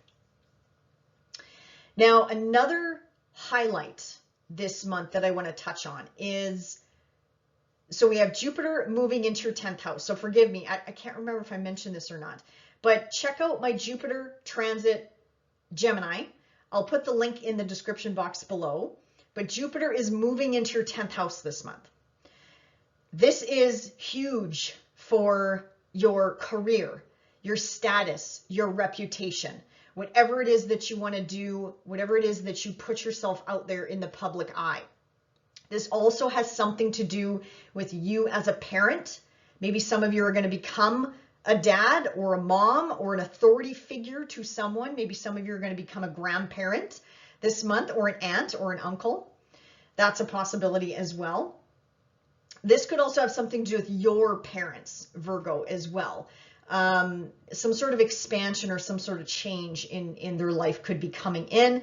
Also, Virgo, I'm going to put it out there, this could be a status change for some of you. Marriage, for example, especially Jupiter moving through here. But this could also be divorces, right? And I'm not trying to scare people, okay? Like, I'm only talking to those of you that, you know, are sitting there like, you know what, I can't do this anymore. Like, I need to move on. So yeah, Jupiter in here, especially when Jupiter squares Saturn, and I'll talk about it later on in the year. But when Jupiter squares Saturn, I do see this as a divorce, but this could also be a marriage, okay? So again, it depends on your life. If your midheaven runs through here, again, this could be a change of career or a blow up with your career, Virgo. So the Sun, Jupiter, Venus all move into Gemini kind of at the same time. So May 20th, 23rd, 25th, give or take a day or two, depending on where you're on the planet. They're going to make a trine down to Pluto newly in your 6th house. So Virgo, for those of you looking to change careers or retire, you might be nudged to do so, or again, the universe is working behind the scenes. This is a harmonious aspect. So I don't know, it depends on your chart. Some of you might feel this and some of you won't, because Gemini does square your Virgo planets, placements, points. So some of you will feel this, but some of you won't, because it depends on your chart, depends on if this is hitting any personal angles for you. But all in all, this is a harmonious blessing coming through. Is this a light switch though? No, none of these transits are light switches. Some of them are and some of them aren't. When we're dealing with the heavy hitters like Jupiter and Pluto, it's usually a slower burn.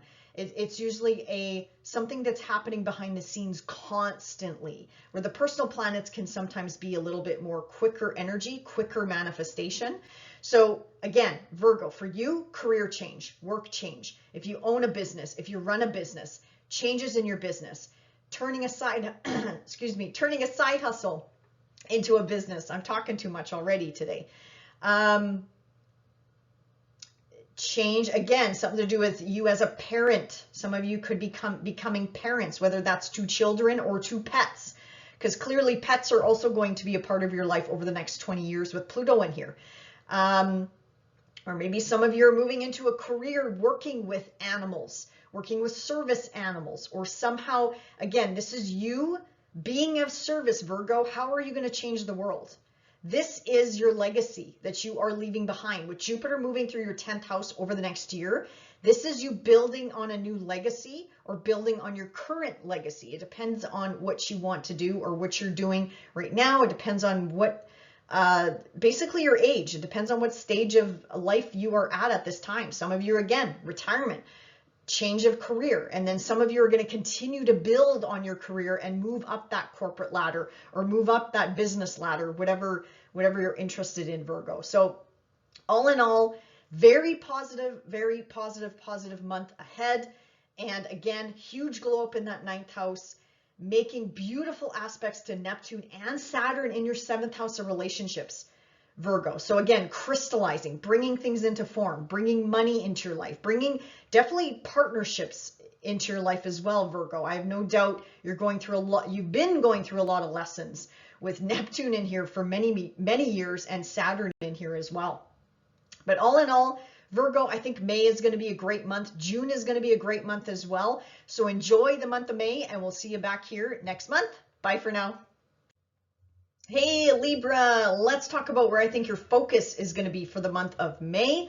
So obviously we will talk about your heavy 8th house here, just packed, just packed full of planets, Libra. So that's definitely going to be the continuation from last month into this month of the focus. But also once the sun pops into Gemini, this is going to be trining your energy, by the way. This is going to be lighting you up, making the air a little bit lighter, so to speak. You being an air sign, the energy should hopefully lift a little bit, especially with Jupiter popping in here as well.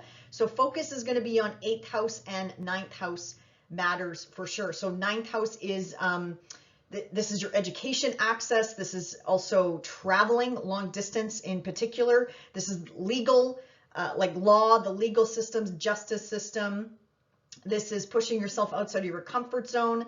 Libra, Jupiter in here. This is going to be a glow up, blow up for you over the next year. Some Librans out there, this is a second marriage house. So maybe some Libras out there are going to be getting married over the next year, in particular, maybe a second marriage, I'm thinking, if that applies to you, Libra.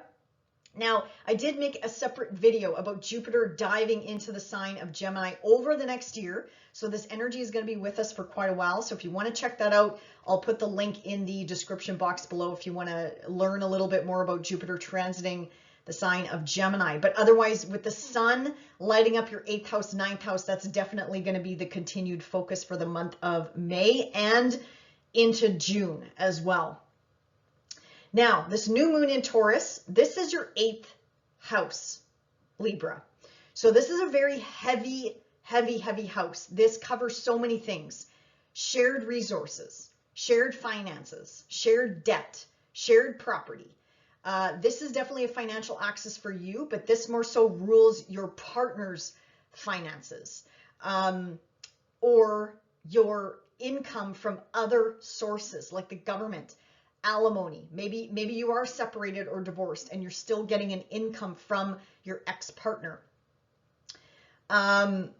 This is also the house of fear, power, control, transformation, death, rebirth, big change, like changing your life, Libra. This is also the house of intimacy, sexuality, and deep psychological change, and also healing as well, Libra. So this new moon is very, very, very powerful. You also just had a new 14-year cycle start in here as well, because we had Jupiter and Uranus come together. So there's clearly some sort of new beginning, new cycle that is happening. Well, that started actually last month. But again, this is not a light switch energy. This is setting you up for the next 12 to 14 years, Libra. So whatever it is that you want to call in that I just nattered off there, this is your new moon to plant those seeds of intention on May the 7th. Now, this is making also a connection to your house of health, habits, routines. I'm also hearing children. This isn't the house of children, but I'm going to throw it out there because I'm hearing it for you, Libra. Diet, cleaning up your diet, anything to do with day-to-day matters. If you own a business, Libra, this is the people that work for you. This is the people that work with you. If you work in a regular 9-to-5 job, this also, the 6th house rules the work environment, the culture, people around you, your coworkers. So for some Librans out there, if you're looking for new work, plant those seeds of intention now. I would suggest this month on or around May the 7th, call in new work, call in a new source of income. Because again, this is your financial house mixing with your 6th house of day-to-day work habits, routines, and also the house of your health and pets as well. Now you have a full moon, again, highlighting that educational sector this month. So this is happening on May 23rd. This is a culmination point, Libra. This is like, you know, an ending, but I'm thinking more so like one chapter is wrapping up and then you're just stepping into a new chapter or a new cycle. When it comes to maybe siblings, your community, your neighbors, your neighborhood, if your IC, for example, falls in this house, maybe some of you are thinking about moving, or some of you are looking to move or change community, whatever community means for you.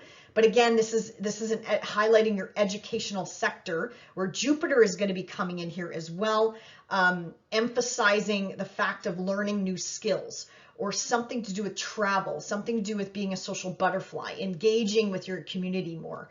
So that is definitely going to be a highlight around this, not only the full moon, but also over the next year, because Jupiter is also hitting this axis as well for you, Libra. Okay, Venus. So Venus is your ruler. She also moved into this house for you, but she will be moving into Gemini closer to the end of the month, which I'll talk about in a second.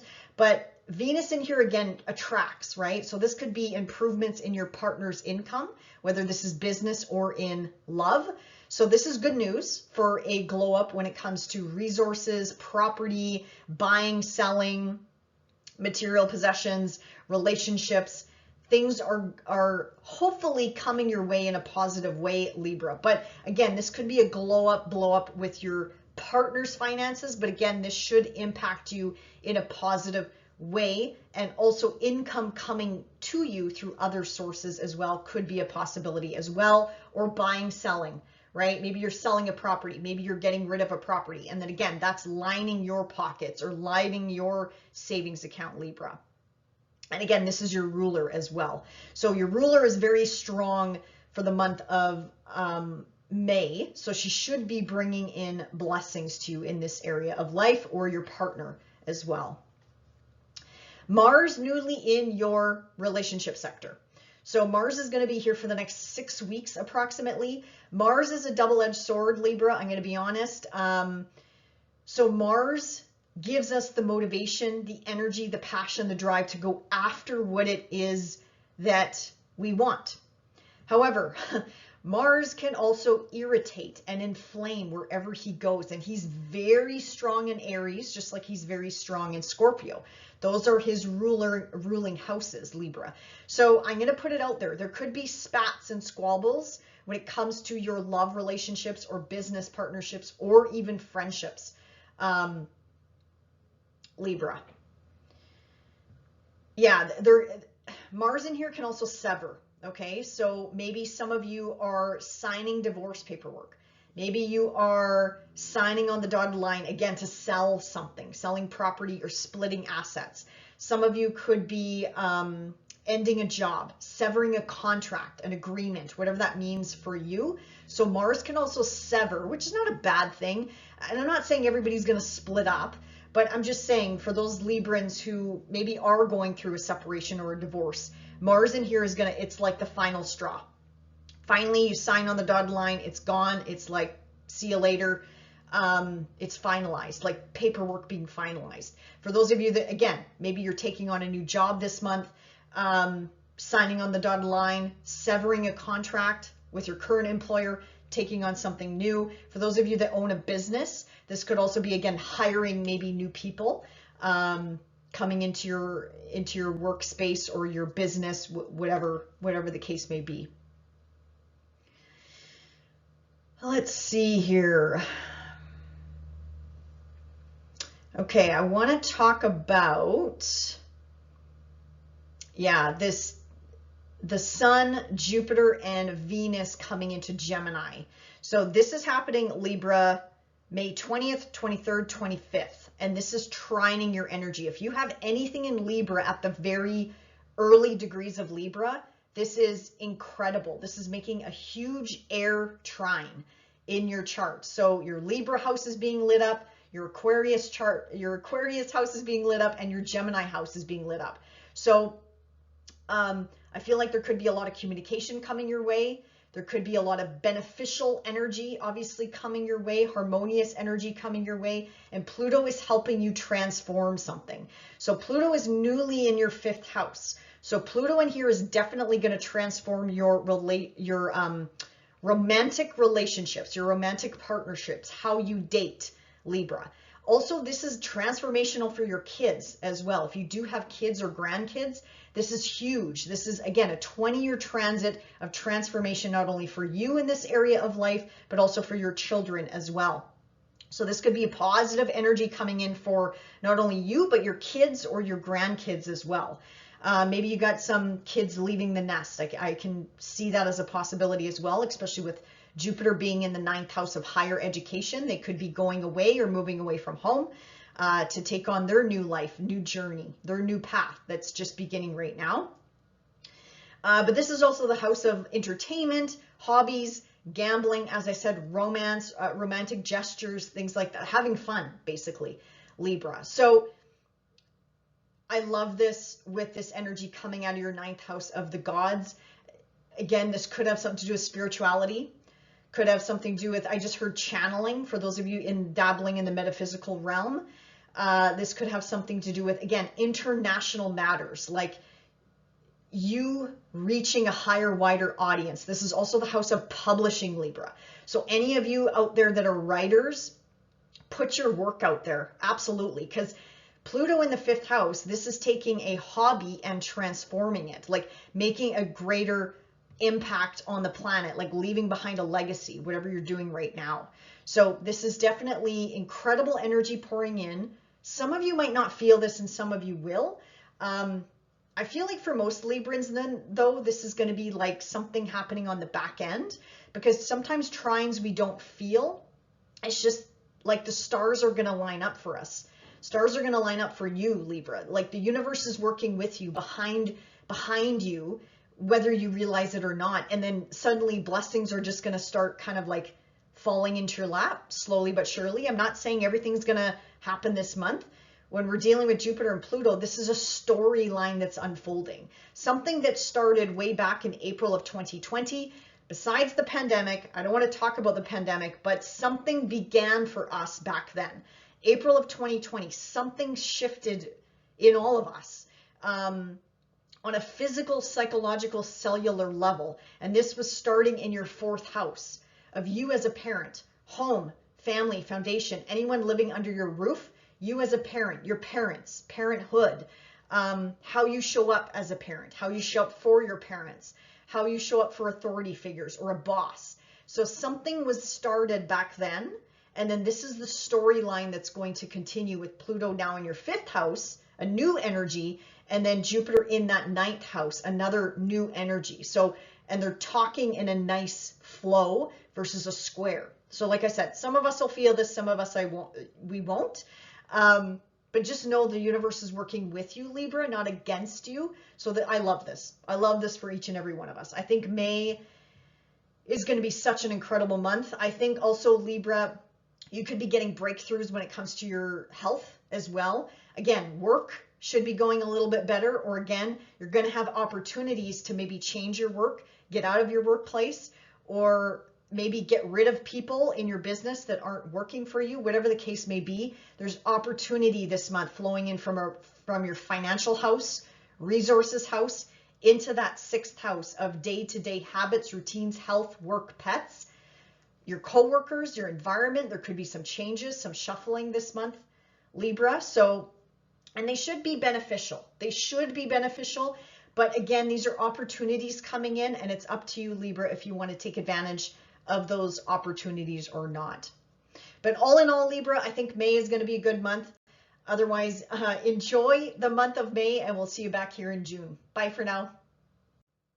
Hey, Scorpio, let's talk about where I think your focus is going to be for the month of May. So obviously, tons and tons and tons of energy opposite of you, across the street from you in Taurus. So we're definitely going to talk about that. So that's clearly going to be the focus, continued focus for the month of May, is relationships and how you relate to another, whether this is love or business or friendships or contracts, negotiations, also marriage as well. So Scorpio, that will continue to be the focus this month, but then the sun is going to pop into your 8th house. This is going to light up a little bit of a heavier house for you, Scorpio. So this is the house of power dynamics, fears, powers, control, transformation, debt, taxes, loans, shared property, shared resources, anything that you share with another, whether this is in love, whether this is in business, whether like any sort of relationship here. So Scorpio, a financial house here. So also investments and inheritances as well. So that's going to be the focus for you this month. Now you have a beautiful new moon in your relationship sector here, Scorpio. So for those of you that are single and looking to attract someone into your life, that's very possible this month, by the way, with Venus in here makes you attract wherever Venus goes. She attracts, and for you in particular, attracting possibly new love into your life. But a new moon here, Scorpio, if you are looking for a new job or a new partnership or a new business partner, new love partnership, whatever the case may be, Scorpio, plant those seeds of intention this month, because you could absolutely attract in what you want, especially with, or who you want, I should say, especially with this new moon making a really nice opportunity aspect to Saturn. And Saturn in your 5th house is going to crystallize a romance, whether this is, you know, dating or taking your relationship to the next level. So this is crystallizing something when it comes to romance, love, dating, creative projects, creative endeavors, maybe even something to do with your children as well, Scorpio. So regardless, this is a really incredible new moon, so take advantage of it. And again, it's in one of your important angular houses. So I feel like the sky's the limit with this one. If you want to change your life, absolutely you have the power to do that, Scorpio. Well, we all have the power to do that, but with all this energy in an angular house, it just amps up that energy to call in whoever it is that you want and whatever it is that you want. Now we have a full moon again hitting your financial access here. So this is happening May 23rd, give or take a day or two, depending on where you are on the planet. But this is highlighting an ending, a culmination point when it comes to work, when it comes to your finances, when it comes to how you earn a living, material possessions. Maybe it's time to sell or get rid of something. This is also your skills, your talents, your abilities as well, Scorpio. So maybe you are working on something over the past, I don't know, 6 months or so, taking a course or trying to learn something new. And now this full moon, it's coming to a culmination point. So it's time to step into your, I heard entrepreneurship or apprenticeship is what I was going to say, but I also heard entrepreneurship as well. And this full moon is also making an opportunity aspect to Pluto newly down in your 4th house. So this could also be maybe something tied to your home, your living situation, whoever you live with. Again, whether this is a partner or something to do with your children or you as a parent, maybe something is changing, or something to do with your parents, mom, dad, or an authority figure in your life at this time. But regardless, this is an opportunity in a beneficial way, or an opportunity to, again, change your life when it comes to finances, resources, Scorpio. Again, talent, skills, abilities. With Pluto newly in your 4th house, this is Pluto's helping you support with this transformation, support with this change, if that applies to you. And again, something to do with even shared resources or finances as well. This could also be your partner's resources and finances as well. Something coming to a culmination point, Scorpio, maybe in their lives as well. Now, Venus, again, newly in here, as I mentioned, she's very strong in Taurus, so she can definitely bring in or attract in new love. Well, with Jupiter in here over the last year, Scorpio, I mean, Jupiter, if you're watching for your rising sign, Jupiter would have touched your descendant, just like how Venus is going to touch your descendant. At some point, Uranus touched your descendant. So definitely, Scorpio, I have no doubt you've had relationship changes since 2018, I'm going to say. And then with Jupiter coming into your 7th house, maybe some Scorpios, some of you got married possibly over the last year, or some of you may have met someone new over the last year. Now with Venus coming in here, this is just giving your relationship sector a glow up in a good way. Now, if that doesn't resonate, this is business partnerships, right? So business, contracts, agreements, negotiations, offers, a new work, new job, things like that coming in for you, Scorpio, as well. Okay, and then Mars. Okay, Mars newly in Aries. Mars is wonderful. Mars is your ruler. I love Mars. Without Mars, trust me, we would all be friggin' couch potatoes and we would do nothing. So I love Mars. Again, this is your ruler, newly in Aries, very strong. So Mars is strong in your sign in Aries. So Mars in the 6th house. This could be a change of work for you, Scorpio. This could also be a change in your health, your habits, your routines. Excellent time to pick up a good habit, not an unhealthy habit, Scorpio. Mars in here can also sever. So like dietary restrictions, anything, take crap out of your diet that does not help your body, that does not help you, that makes you feel sluggish or down or whatever. Great time to pick up an exercise routine. Really good time to change up your day-to-day habits and routines. With Mars in here, though, I do have to caution, Mars can sometimes inflame things in the body, Scorpio. So please keep that in mind. I'm not trying to scare you. It's just something to think about. Because, yeah, Mars is a double-edged sword. So Mars can definitely inflame and irritate the body while he's in your 6th house of health as well. Let's see here. And then I want to talk about, sorry, I don't know if I mentioned this or not, but with Jupiter going into Gemini, did I mention this? I can't remember. Anyway, check out my video below if you want to learn more about that. Forgive me. I don't know if I mentioned that or not. But Jupiter newly moving into Gemini, into, again, your financial house. This should be an expansion on the financial front, Scorpio, but this is more so your partner's resources, actually.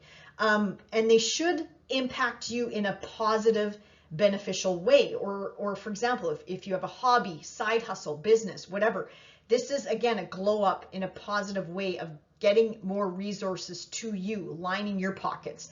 Great for investments, great for savings accounts, banking accounts, things like that. Check out the link below. I dive into a little bit more detail for you, Scorpio, but yeah, huge shift in energy when it comes to your finances and your partner's finances and your shared resources as well. Now, Jupiter, Venus, the Sun are all going to pile into Gemini kind of around the same time, May 20th, 23rd, 25th. I love this because it's making a trine down to your 4th house. So I feel like some Scorpios, if you're looking to move, or if you're looking to build a home or buy property or buy rental property, anything to do with home family foundation, this is crazy good energy coming in for you, Scorpio. I love this. This is your financial house of mortgages, taxes, debts, loans, money, investments, inheritance, pouring into your home life in a positive way. Some of you might feel this and some of you won't, because again, this is a trine. So we don't usually feel trines that much, but this is like gifts coming in. This is the stars lining up for us. This is, you know, finally getting our ducks in a row so we can move forward with buying that big $1 million house that we want. Or again, for those of you that want to renovate or move or whatever the case may be, this is going to help you. This is a very beneficial transit. Now, it's not a light switch. It's definitely not a light switch type of energy because Jupiter and Pluto, any heavy hitter, when they make an aspect to each other, it's usually slow and steady wins the race. But this is blessings coming in. This is beneficial pouring in to your home family foundation. This is also maybe changes to you as a parent. And for those of you that are not parents, you might become a parent over the next 20 years because you got Pluto down in your 4th house. So, and being a parent can be many different things to your children, someone else's children, again, becoming an aunt, uncle, a grandparent. This is also the house of retirement as well. And also the axis of something to do with your parents as well, Scorpio. And maybe even this benefit could be bleeding into your career sector as well, especially if you have any planets, points, placements up there in Leo in your 10th house of career status, public reputation. So Scorpio, this definitely could be something to do with career, work, however it is that you earn a living, Scorpio. So regardless, we have really nice energy coming in for you this month. In your 7th house of relationships, marriage, contracts, agreements, negotiations, some sort of newness coming in here that's connected to your 5th house where you have Neptune and Saturn. So 5th house is a really incredible house. This is trining your energy. So this is crystallizing, again, something to do with children, something to do with grandchildren, hobbies, romance, dating, entertainment, bringing the joy back, Scorpio, bringing the love back in. Like, what do you love to do? What lights you up? What are you passionate about? Is it something you can monetize? You know, finding a business partner to go into business with and expanding your business, reaching a wider audience, things like that, Scorpio. So all in all, I think May is going to be a wonderful month, Scorpio. So enjoy the month and we'll see you back here in June. Bye for now. Hey, Sagittarius, let's talk about where I think your focus is going to be this month. So continued focus on that 6th house. What a powerhouse, Sag. I'll come back to your 6th house in a second. Lots of energy piling up in there. But then once the sun moves into Gemini, across the street from you, your opposite sign, focus is going to be on contracts, agreements, negotiations, possibly marriage, but definitely any type of partnership or relationship. So this could be in work, business, love, or friendships. So Sag, let's back up into that 6th house. You have a new moon this month on May the 7th, making an incredible transit opportunity aspect, I should say, to Saturn down in your 4th house of home, family, foundation. So Sag, if there ever was a time that you wanted to change your work, change your business, attract in new people to work for you, this is also a really great time to attract in or call in contractors or people that you want to work on your house or build you a house, or a plumber, electrician, a mechanic, a landscaper, anything. This is the time to call that in because you have Venus in here. So I feel like you're going to attract the right people into your life if you're looking to upgrade your home or build a new home, renovations with the home, again, landscaping, whatever the case may be, a contractor. I feel like you will be able to call that in this month. But let me back up here, back to that new moon. This is the time to plant those seeds of intention. Whatever you want to change in this area of life, whether this is your health, whether this is your diet, whether this is habits, routines. If you ever want to kick a habit, you know, especially when I'll talk about that next month with Mars moving in here, because that would be a really good time to finally sever a bad, unhealthy habit for you, Sag. But regardless, like, this is such a heavy house. Call in whatever it is that you want or need, whether you work for somebody else or you run a business, own a business, whatever the case may be. And the connection could have something to do with you as a parent, mom, dad, authority figures in your life, help coming in this area of life. Anyone you live with under your roof, this could also impact your children as well in a positive way, because this is opportunity coming in, Sag. So this is like someone dropping off an Amazon box at your doorstep. Say it's a table or whatever, something that you put together, and you have choices, right? You can either just leave it there to rot. You can shove it out in your driveway or shove it out on the street and somebody will take it. Or you could bring it into your home, and even if you don't need a table, you're like, you know what? I'm going to change this into something else. I'm going to change this into a work of art. I'm going to change this into a piece of furniture. I'm going to change this into a workbench. So this is that opportunity aspect coming in around this new moon. Like, it's a very productive, I feel like, new moon at this time. And then Sag, we have a full moon in your sign this month. So this is like a brand new cycle starting for you, because this is something closing, ending up, a chapter ending, and then a brand new cycle beginning, because this is a culmination point. This is a closing up. This is a finish line of something. And because it's in your 1st house, this could really touch any area of life. This could have something to do with, again, career, work, business, or home, family, foundation, or something to do with relationships, because it is shining a spotlight in your opposite sign of Gemini when it comes to relating, how you relate to other people, Sagittarius. Or again, this could be the ending of a work contract and then you starting something else, or the ending of a work project around the home and then you moving on to the next steps of renovations or whatever it is that you are, whatever it is that you're doing, Sag. Okay, so let's go back to your 6th house here. So Venus in this 6th house, wherever Venus goes, she attracts, right? So this could be money coming in with work. This could be a bonus or a salary increase coming in for you at this time, or a really good time, Sag, if you work for somebody, approach your boss, your leader, whatever, your manager, and ask for a raise. Could be a possibility, not a bad idea, especially with Jupiter still in here for the most part of May. Not a bad time to call something in, especially, well, you did just start a new beginning in this area of life, but I mean, this isn't a light switch. Jupiter, Uranus just came together in this sign, brand new 12 to 14 year cycle starting for you, Sag, in this area of life. So Venus here again is going to be bringing in those benefits. So call in whatever it is that you want. And again, if you own a business, Sag, you're going to attract in the right people to work for you. So if you're looking for that summer student or whatever the case may be, or maybe you already hired them, but you know, as I mentioned, it could also be contractors or people that you need work done on your house, your business, whatever the case may be, a mechanic, whatever, a plumber, you can call them in at this time. So not a bad month to move forward with hiring people, but also in the workplace, this should be a smoother month when it comes to working with your work colleagues as well.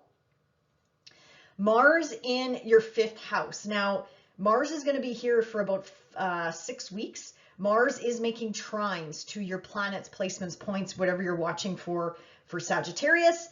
And I love this. This is going to amp up your energy. This is going to infuse your planets, placements, points in a good, positive way. This is going after what it is that you want. If you're single, Sagittarius, you could attract in a partner at this time. You could start dating. This is a very romantic house. This is the house of like dating or that initial spark. If you're in a relationship, bring the romance back, Sag.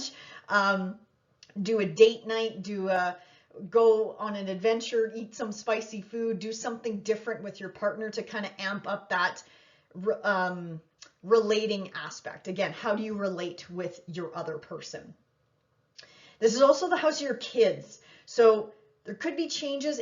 You might notice actually your kids get a little bit prickly, a little bit cranky when Mars is in here, because Mars is a double-edged sword. So Mars, I like looking at Mars as our motivations, actions, passions, drive. Without Mars, we'd all be couch potatoes. We wouldn't want to do anything. So with Mars in here, though, it can also irritate and inflame and aggravate. This is the house of your kids. So you might notice your kids are a little bit more pissy this month. They get under, or they could get under your skin more this month, Sag. So just be aware of that. There could be some, conflicts, some disagreements with your kids or even your grandkids at this time, you might notice. Let's see here. Otherwise, Mars in here, can go after, bringing the joy back, having a good time, going on a vacation, going on an adventure. Whatever it is that brings you joy, Sag, whatever it is that lights you up, Mars is going to help you go after that. Also, this is the house of hobbies, creative projects, creative endeavors, anything that lights you up. Also, this could be a side hustle, maybe trying to turn into a business, Sag. So anything like that, you're going to want to really pour your energy and your heart and your soul into that this month. Now, I want to talk about or mention Jupiter moving across the street from you in Gemini. I made a whole separate video about this, Sag, so check that out below if you are interested in learning more about Jupiter moving through the sign of Gemini and what that means for you personally and also as a collective and what type of energies that brings in for all of us. So Jupiter in the 2nd house, if you're watching for your ascendant, if you're single, this could definitely be meeting a partner, attracting a partner into your life over the next year. This is a year-long transit. So again, not a light switch. None of these heavy hitters are like quick energy. If you want quick energy, that's more so the sun, the moon, and Mercury. And to a lesser degree, Venus and Mars. But Venus and Mars are a lot quicker than, say, Saturn and Jupiter, for example. So it depends on what type of energy you're looking for, what type of relationship you're looking for, whether this is in business, in love, or a business partnership. Whatever it is, though, Jupiter could be attracting that into your life at this time over the next year. I think some Sagittarians also could get married this year as well, because Jupiter, the seventh house does rule marriage. So I'm going to throw that out there. There could be some Sagittarians getting married this year as well. But the Sun, Jupiter, and Venus all pile into Gemini kind of at the same time. So May 20th, 23rd, 25th, Sag. I love that because it's pouring positive blessings into your third house where Pluto is. All this energy is pouring into Pluto and vice versa. Pluto is supporting your relationship house. So, Sag, this can mean so many things, but regardless, it's the universe supporting you, the universe lining up the stars to help support you, bring in transformation, whether this is through a relationship, in love, business, or friendship, through a contract, through an agreement, negotiation, or again, a marriage partnership as well. So this could also be blessings or a nudge to maybe upgrade your skills, your talents, your abilities, becoming the student again, or becoming an educator, like a teacher. If you are a writer or a publisher, this is a glow up, blow up when it comes to publishing, when it comes to putting your book out there. This is absolutely possible with this transit. Again, is it a light switch? No, this is just part of the journey, Sag. This could also have a connection to something that you started way back in April of 2020. Yes, that's when the pandemic hit. But that's the last time Jupiter, Pluto, among other planets, came together in Capricorn. So this is a continuation of that story in regards to your work, your finances, how you earn a living, and again, your skills, your talents, your abilities, and your material possessions. But regardless, something connected to money, this story is going to continue to evolve for you, Sag. And I forgot to mention, Jupiter is your ruler. Jupiter is your ancient ruler. So this could be your identity changing. This could be reaching a higher, wider audience. This could have something to do with international cultures, traveling, anything to do with going global, social media, glow up, blow up, religion, belief systems, like the list goes on and on and on here, Sag, of possibilities of this trine. But again, hints, clues, think back to April of 2020. This is a continuation of this story that's supportive, that is supporting you. Some of you are going to feel this and some of you won't, because it's a trine. We don't usually feel trines, but blessings should be showing up slowly but surely in your life. Again, this is a, yes, this is kind of a quick transit, but I mean, when Pluto and Jupiter come together in any type of aspect, just like Saturn, just like Neptune, Uranus as well, all these heavy hitters, when they make a connection to each other, that's definitely something that we want to pay attention to and see how that is unfolding in multiple areas of our life, Sag. So again, some sort of connection to community, your place of living. If your IC runs through Aquarius, this could be, again, a change up of the home, family, foundation, siblings, cousins, neighbors, relatives, transportation, travel, how you get around. Could be short distance travel, or again, Jupiter could represent, again, that international aspect, or going global, or dealing with people from all over the world, or pushing yourself outside of your comfort zone, Sag. So I could go on and on and on about this, as you can see, but I just want to kind of give you some flavors and throw out some suggestions to see if that resonates with you. But regardless, May is going to be, I think it's going to be a really incredible month for each and every one of us. Also June, so I can't wait to talk about June as well. But have a wonderful May, Sagittarius, and we'll see you back here next month. Bye for now. Hey, Capricorn, let's talk about where I think your focus is going to be this month. So obviously we're going to talk about that huge pileup of energy in your fifth house of Taurus. But also once the sun moves into Gemini, we're also going to have a focus, or you are going to have a focus on day-to-day habits, work, routines. If you own a business, definitely focus will be, or the spotlight will be put back on that. And also your health, your diets, your routines, and even your pets as well, Capricorn. So you have a new moon in your 5th house, and this is a packed house, as you can see. So Capricorn, plant those seeds of intention of what you want to manifest over the next 6 months to 1 year. This new moon is also making a really nice opportunity aspect to Saturn.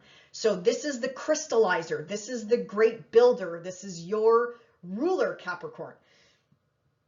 So put into motion or attract whatever it is that you want to attract when it comes to a 3rd house matter and a 5th house matter. So Capricorn, if you're looking to publish a book, if you're a writer, if you are looking anything to do with educational pursuits, learning something new, putting yourself out there, pushing yourself outside of your comfort zone, anything to do with business, obviously, because you are the sign of business. So this could definitely have something to do with work, career, upgrading, but also this is traveling. And this is also the house of siblings, cousins, neighbors as well. So this new moon is making a connection there. Now the new moon sits in your 5th house of romance, of dating, of entertainment, of joy, bringing the joy back into your life, Capricorn. This is also the house of grandchildren and children as well. So for those of you that want to start a family, definitely call that energy in around this new moon, because this is just planting your seeds of intention, which will manifest for you over the next 6 months to 1 year, Capricorn.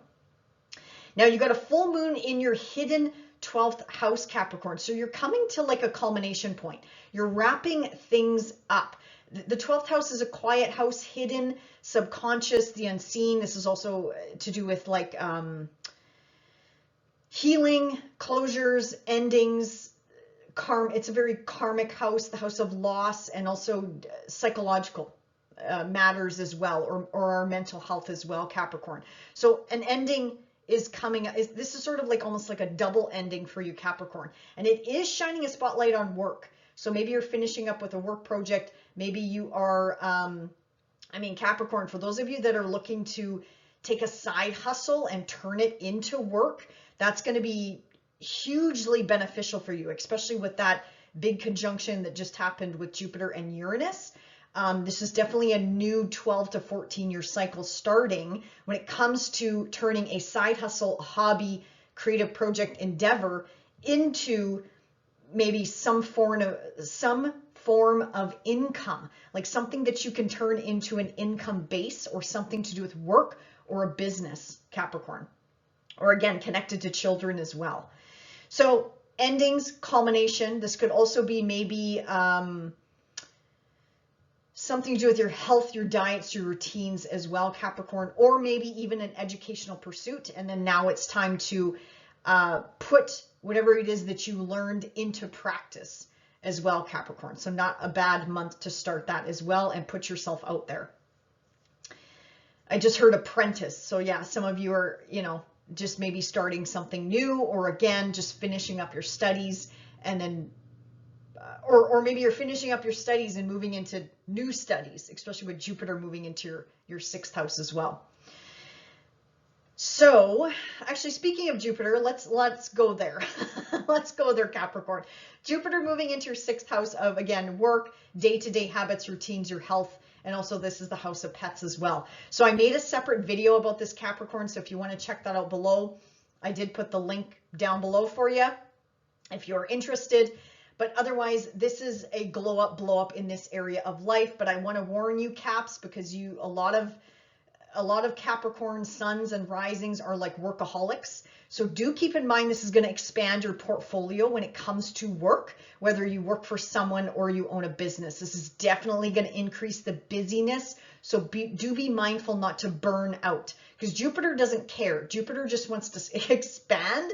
Jupiter wants to pour in the blessings. But I mean, Jupiter doesn't realize we're human beings, not always human doings, Capricorn. So in Capricorn, you are the sign of human doing all the time. But I mean, your fifth house, this glow up, huge energy boost in your fifth house should help you realize that you're not only a human doing, but you're a human being. Like, you're here to experience all that life has to give to us through joy and pleasure and romance and dating. So, and through all of the senses, right? So Capricorn, don't forget over the next year to take that break, stop and smell the roses, take some time off, because yeah, I can definitely see this energy for Capricorns burning out, because there's going to be a lot of opportunity pouring into this area of life, and also expansion on the business front as well, Capricorn. Especially those of you starting a new business or owning a business, period. Okay, so let's see here.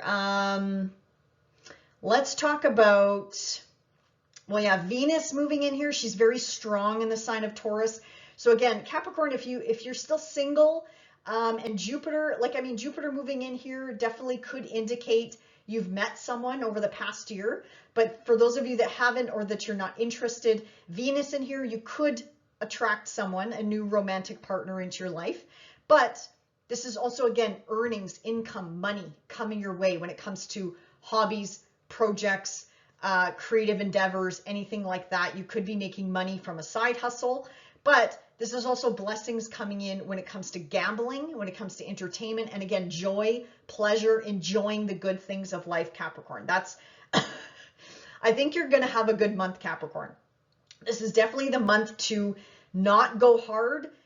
Take advantage of this energy to like kick back before all of the, like the sun, the Jupiter and Venus pile into your sixth house, because then I feel like it's going to be full on with work all over again. So also Venus in here smooths over anything to do with if you have any conflicts with kids or grandkids or whatever, Venus in here is going to help smooth over those relationships as well. This could also be blessings coming in for your kids, Capricorn, if you do have children as well. This could also be new beginnings with your kids, Capricorn, with Jupiter and Uranus coming together here. This is a brand new 14-year cycle for your kids. So again, maybe they're leaving the nest. Maybe they're, kids grow up, right? Maybe they're moving into high school. Maybe they're moving into college or university, or moving away from home. This is also a brand new beginning for your kids if you do have kids. Now, Mars newly in your fourth house, Cap. This does square your planet's points placement. So there could be some action taking place on the home front, whether maybe you want to move, renovations, maybe you want to paint that deck, stain that deck, get new siding on the house, maybe you want to redevelop or renovate the basement, things like that, like knocking down walls and beautifying things all over again, Capricorn. So that is a good thing if you want to start that this month. Absolutely. Mars here is going to give you the motivation, the passion, the drive to work on your house. But again, this is also the house of family, anyone who lives with you under your roof. This is also roots, ancestors, ancestry. This is also the house of your parents, like the axis of your parents and you as a parent. So Capricorn, I do want to caution here though, Mars in here could shake things up, meaning you could be a little bit more fiery, spicy. Your kids, your spouse could be a little bit more fiery, spicy. There could be more conflicts under your own roof.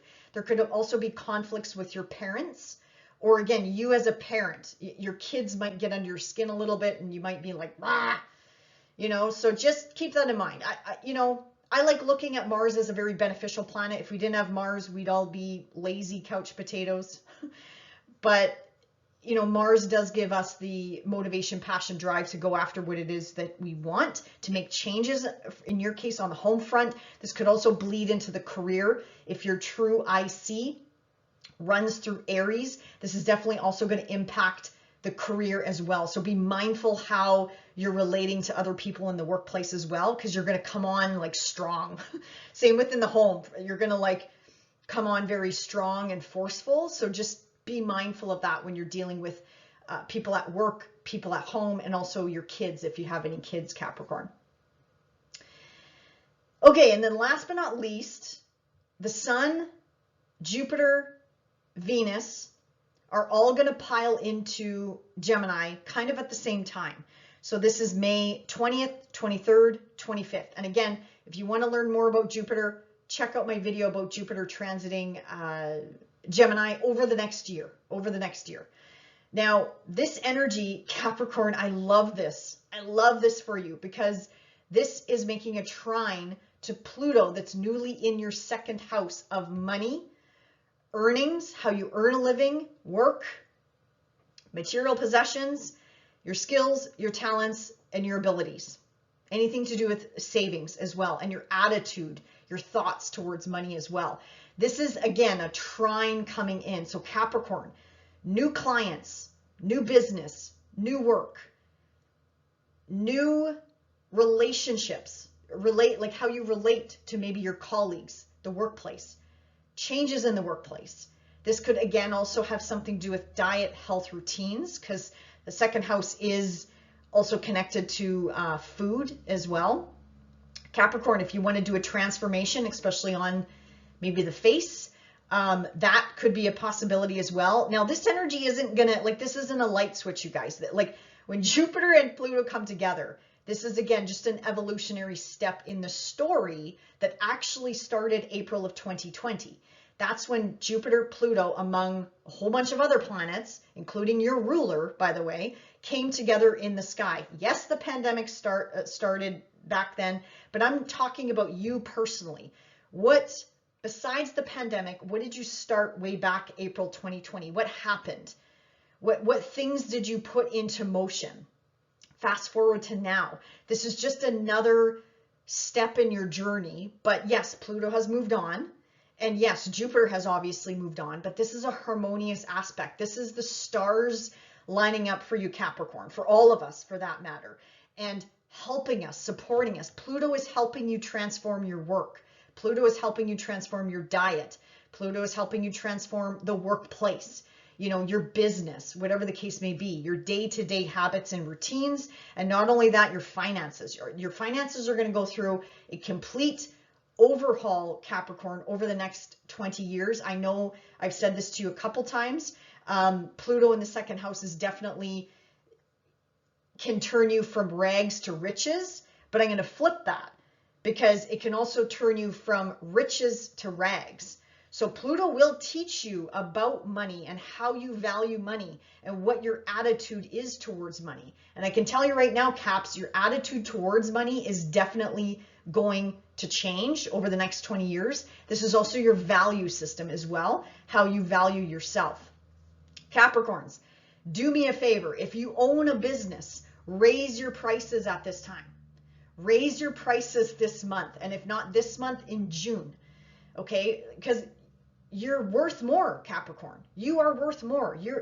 You are one of the signs that you take on everything, and then your coworkers are doing one thing, and you're doing 5 things, 10 things. You're supporting the business. You're supporting a family. You're doing this. You're doing that. You're building houses. You're renovating your house.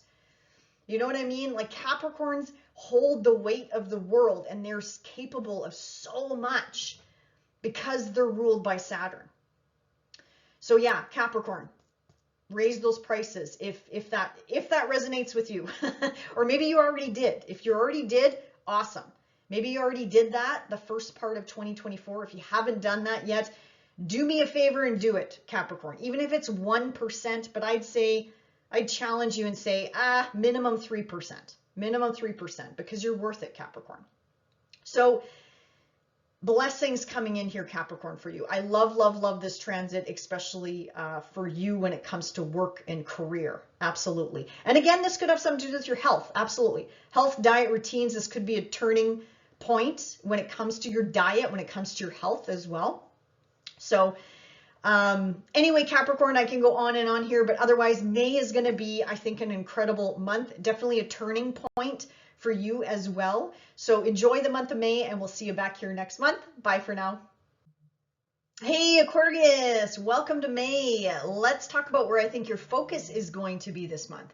So definitely Lots and lots and lots of energy in your 4th house of home, family, foundation, Aquarius. So we will talk about that. But then once the sun moves into Gemini, I feel like a weight is going to be lifted off of you energetically as well, because the sun is going to be, well, Gemini trines your energy, right? So once the sun moves in there, Jupiter moves in there, Venus moves in there, eventually Mercury will be moving in there as well. So you will feel lighter, hopefully, Aquarius, by the middle of May and definitely moving into June. So let me just see here. So, and yeah, sorry, 5th house. So 4th house, 5th house is going to be your focus this month. Now, the 5th house is also about romance and dating and having a good time, fun, flirtatious, bringing the joy back, Aquarius. And this is also putting a spotlight on hobbies, creative projects, creative endeavors, whatever lights you up, whatever you like doing on the side that lights you up.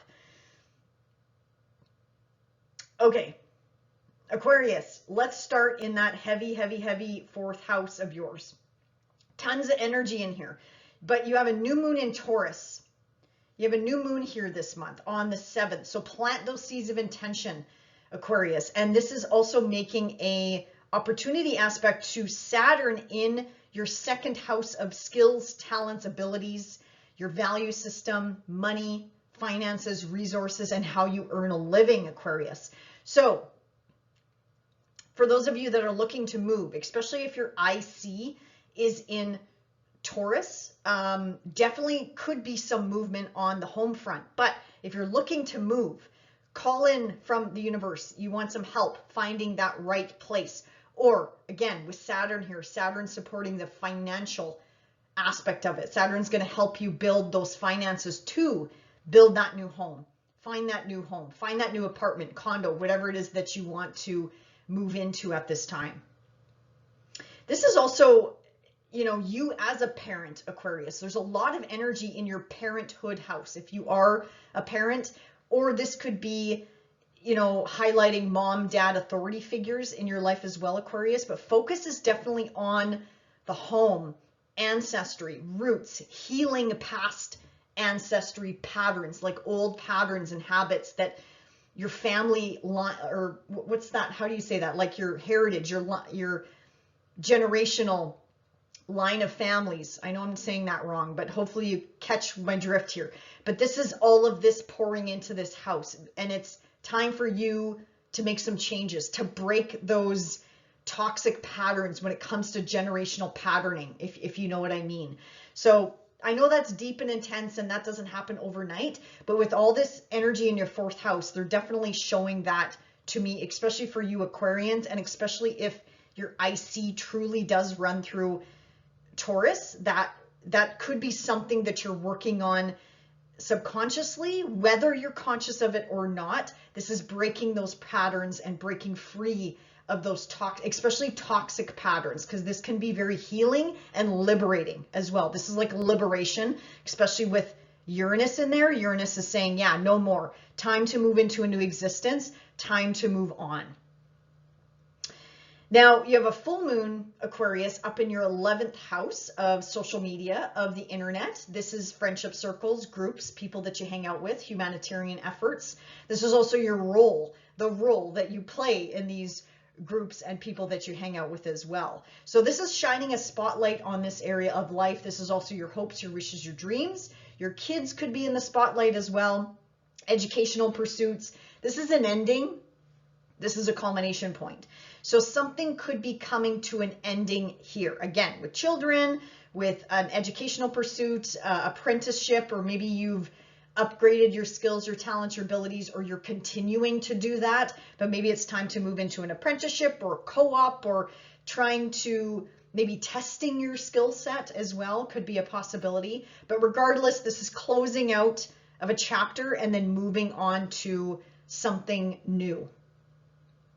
Yeah, learning is definitely highlighted here, and learning will be highlighted for you, especially when Jupiter pops into Gemini as well.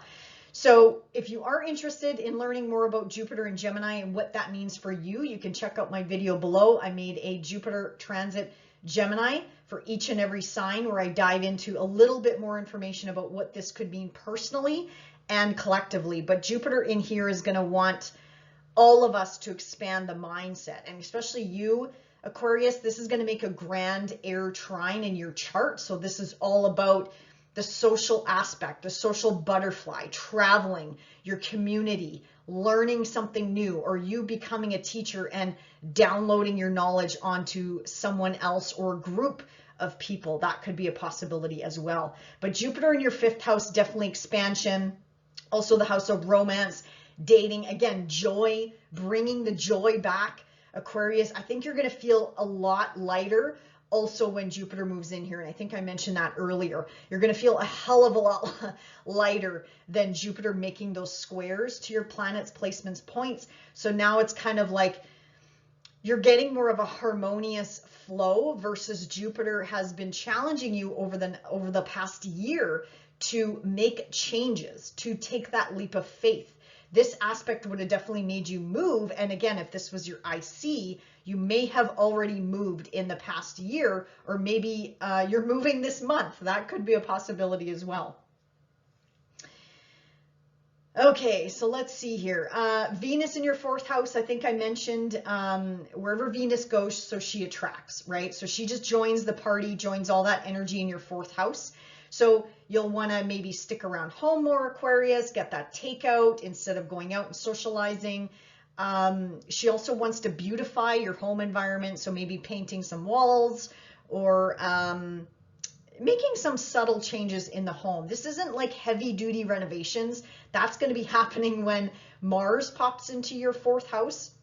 So, I mean, within 6 weeks or so. So you could be thinking about it once Mars moves into that 4th house. That's heavy duty changes to the home front, where Venus is more like maybe you're thinking about it, you're stirring about it, and you're making those subtle changes in your home life, making your home life comfy and cozy. Whoever lives with you too, it's like making it comfy and cozy for all of you. If there's been any issues on the home front, Venus does her best to try to smooth things over in this area of life as well for you, Aquarius. So that is the good news there. Now Mars in your 3rd house. Mars is very strong here, just like how Venus is strong in Taurus, because she rules Taurus and Libra. Mars is strong in your Aries house and also your Scorpio house as well, because Mars rules these areas of life for you. So Mars in here, I'm going to be honest, Aquarius, this can make you really spicy and fiery when it comes to communication. You could come on really strong. So be mindful how you're speaking to people or acting. This could make your actions pretty bold and strong and out of character, I'm going to say. Watch for arguments or disputes when it comes to neighbors, when it comes to siblings, when it comes to relatives, or even in the workplace, Aquarius, I'm going to say as well, because Mars also rules your 10th house of career as well. So watch out for that. But what I love about Mars is that Mars helps us go after what we want. So Aquarius, if you're looking to write a book, or if you're looking for a publisher, hit the pavement, try to find that publisher, try to get that book published. This could be something to do with how you get around, transportation. This could also be, for you in particular, I did hear exercise routines. So sure, I'll throw it out there as well. It is the house of Aries. So that could be a possibility as well. Like maybe you want to make changes to your physicality and get into a new healthy exercise routine. That's more of a 6th house thing, but I'm hearing it for you, so I'm just going to say it. This could also be, watch out for speeding this month. This could make you have a heavy foot on the road, so watch out for that, Aquarius. But whatever is that you're going after in this area of life, you know, you're going to go after it with all you've got. This is, you know, your motivation, passion, drive, going after 3rd house matters, Aquarius. And again, this could be educational pursuits. This could be upgrading. This could be you becoming the student again, or again, maybe you moving into a mentorship or teacher type of role could be a possibility as well. Okay, and the last thing I want to talk about is the Sun, Jupiter, and Venus moving into your 5th house. Now, this is going to trine Pluto, and this is happening May 20th, 23rd, 25th. All these planets are going to pile into Gemini, making a trine to Pluto, newly in your 1st house, Aquarius. This is huge. When the slower moving planets make aspects to each other, that's when we want to pay attention. Now, this is a trine. So some of you might not even realize this or feel it, and some of you will, because it's a trine. If it was a square, you'd feel it more, because it would make you uncomfortable, it would make you antsy, and it would push you to take action on something or move towards something new or different, make changes in your life. This is a flow, this is harmonious. Again, this could be subtle for some, this could be big for others. Think back to April of 2020, what was happening in your life besides the pandemic, what was happening personally for you. This is a storyline that's unfolding for all of us over many, many, many, many, many years, because we had Pluto involved, we had Saturn involved, which is your ruler, by the way. We had Jupiter involved. I think Mars was there as well. Lots of planets, obviously, that started that energetic shift in Capricorn, which, you know, from a collective standpoint, obviously that was the pandemic, but from a personal standpoint, what did you start back then? You know, what did you start to change and shift in your life? So with Pluto in your 1st house, this could impact all areas of life, Aquarius, but I have no doubt it could have something to do with how you are presenting yourself to the world. This is a change of status. So meaning work status, what you do on a day-to-day level with work probably will change. You know, some of you could go from married to single again, or single to married again. This could also have something to do with, again, home, family, foundation, parenthood, your parents. This could bleed into all areas of life, Aquarius, for you personally, professionally, how you're known, again, how you carry yourself into the world, how you project yourself in the world, and how people view you is definitely up for some change. But this is just the beginning, Aquarius. This is a 20-year cycle. So this trine is bringing in supportive energy from that beautiful 5th house of romance, dating, creative projects, creative hobbies, creative endeavors, gambling, entertainment, bringing the joy back, and also children as well, Aquarius. So all in all, I think this is going to be a really nice month. And again, you have a lot of opportunity coming in from your financial house, connecting with your 4th house, a home family foundation.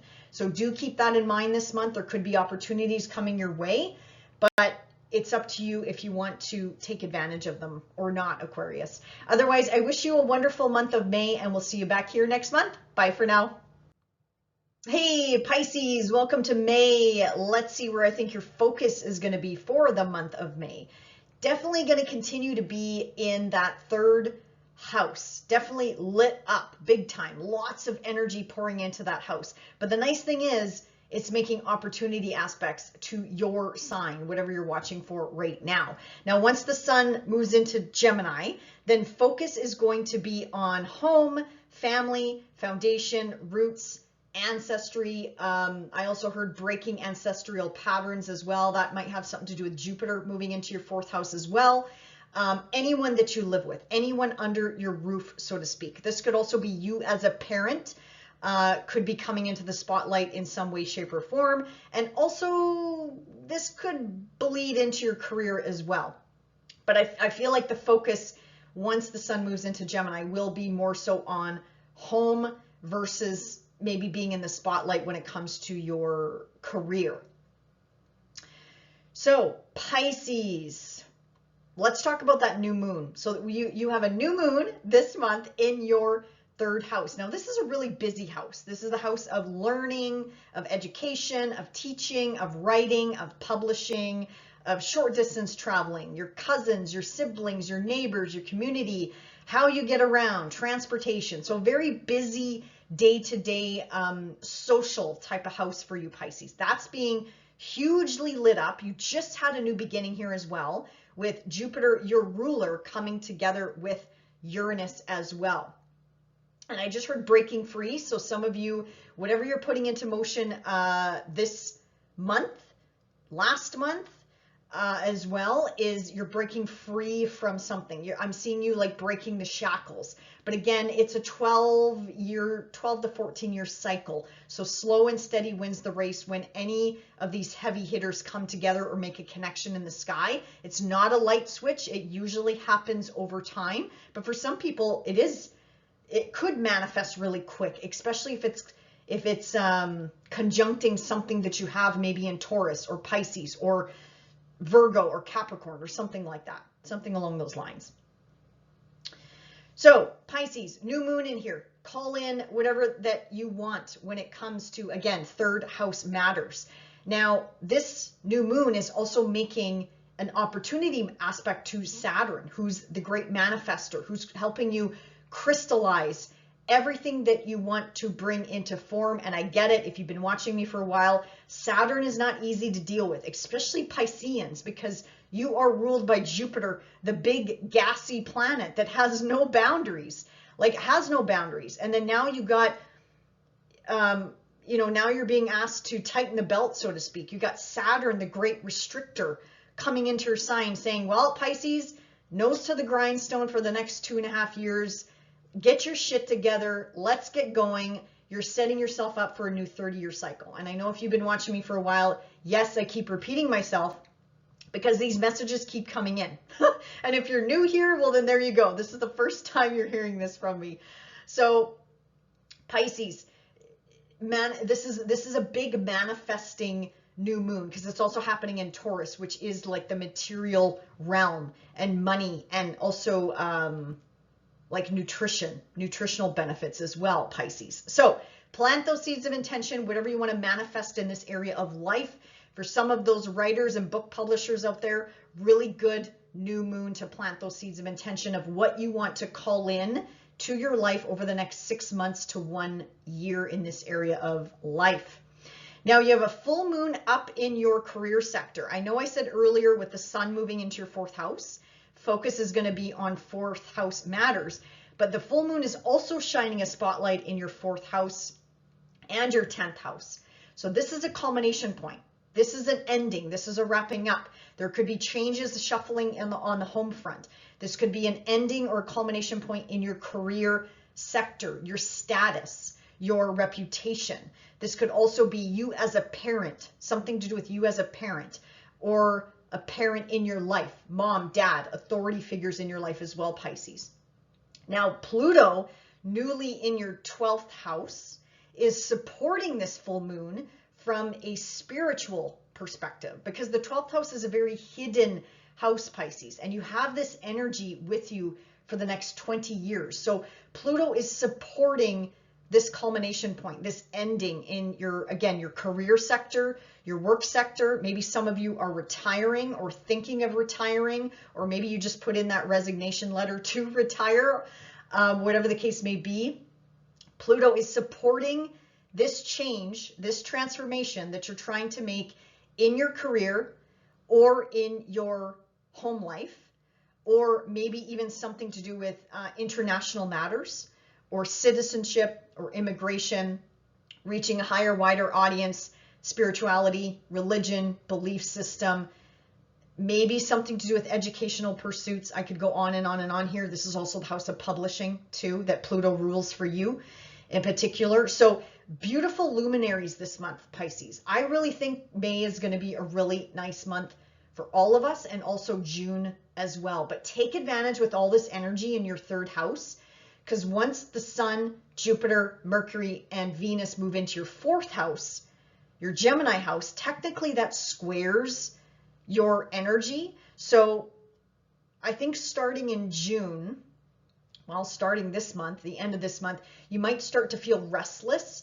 because that's when these energies are helping you make changes in your life. They're sort of making you uncomfortable. It's kind of like they're saying, get comfortable with being uncomfortable, Pisces, especially with Jupiter moving into your 4th house this month. Now, speaking of Jupiter, if you're interested in learning more about what this could mean for you, Pisces, I made a separate video about Jupiter transiting Gemini. So check that out below in the description box. Jupiter here is going to ask you to change something. Jupiter is going to make you feel uncomfortable. Now, Jupiter squares are a hell of a lot better than Pluto squares and Saturn squares, even Neptune squares and Uranus squares, okay? So it's not the end of the world. And Jupiter is your ruler, but your ruler is asking you to take a leap of faith. Your ruler is asking you to make changes.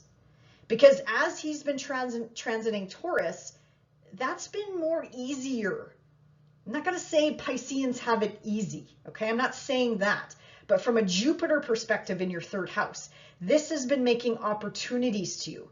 But now, Jupiter is asking you to step outside your comfort zone when it comes to home, family, foundation. For you, I am specifically hearing ancestral healing. That also came in, I think, for Aquarius as well. I just had a harder time, I think, trying to spit it out.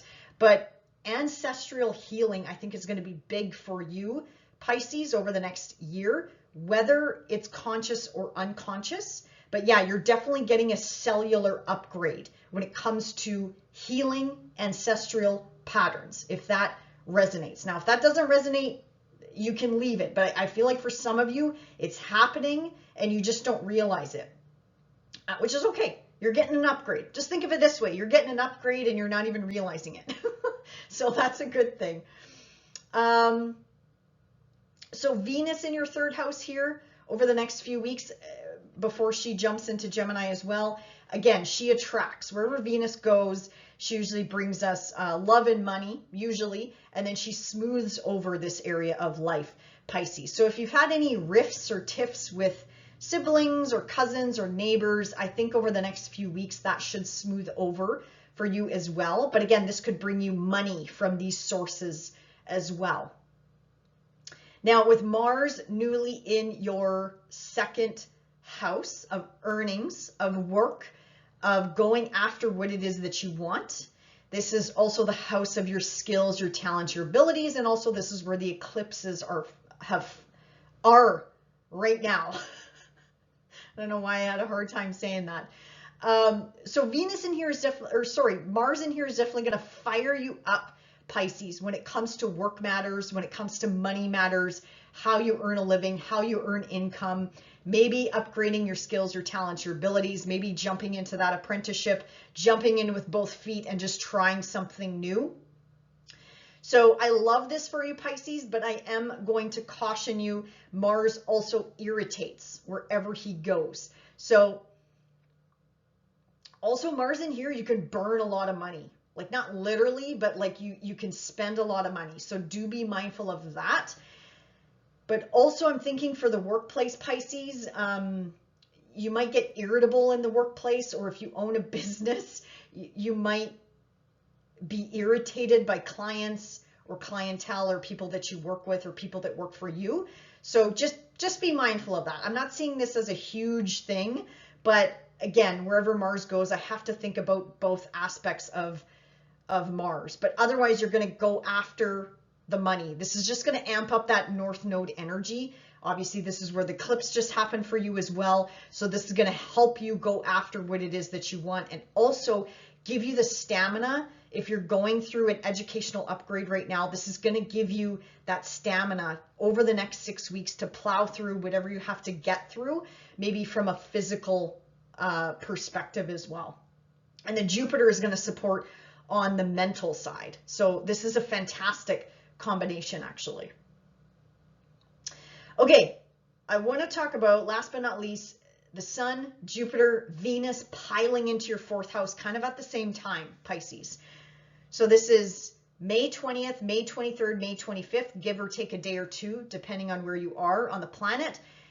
But this is going to make a trine up to your Pluto in the 12th house. So this is incredible. So Pisces, I'm hearing the same message about ancestral patterning and breaking that. Pluto is supporting this transformation, this change. Some sort of focus here on, again, home, family, foundation. You as a parent, parenthood. What does that mean to you? What type of relationships do you have with the people that you live with? Whether that's family, friends, I'm hearing flatmates, whatever the case may be. But there's some sort of support and harmonious energy coming in, flowing in from Pluto to Jupiter to the Sun to Venus and vice versa. Now, for you Pisces, I am thinking, again, some of you aren't going to feel this, okay? Some of you will not feel this at all because Pluto's in a subconscious area of your life.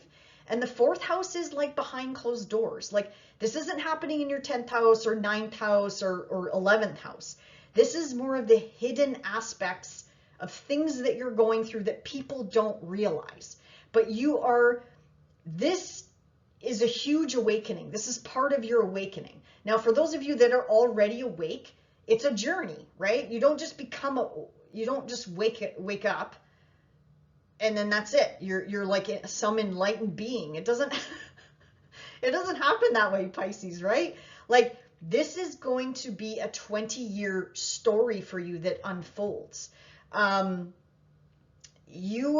know there's going to be a lot of Pisceans out there that are going to change the world 100 billion, 1,000%. Some of you are going to change it working behind the scenes, and some of you are going to change it from more of a public or, dare I say, corporate standpoint. But I know there's not a lot of Pisces that work in the corporate world. But again, it depends on what you're watching for. You could be a Pisces rising with your sun in Capricorn, but that would be definitely somebody maybe working out there in more of the corporate world, but it would have a humanitarian twist to it, for example. So Pisces, yeah, this is going to be huge. This is all about burning through karma, endings, the subconscious, whether you realize it or not. This is a positive mental health boost. This is a positive spiritual boost. Absolutely. This is not a square. This is a trine. So like I said, some of you will feel this and some of you won't. It just depends on your personal chart. It depends on if this is hitting any angles. That's going to add in another layer, obviously. If your IC, especially if your IC runs through Gemini, I mean, depending on where that IC is though, I guess, but if you have any planets, placements, points at the beginning of degrees of Gemini, for example, you'll feel this more.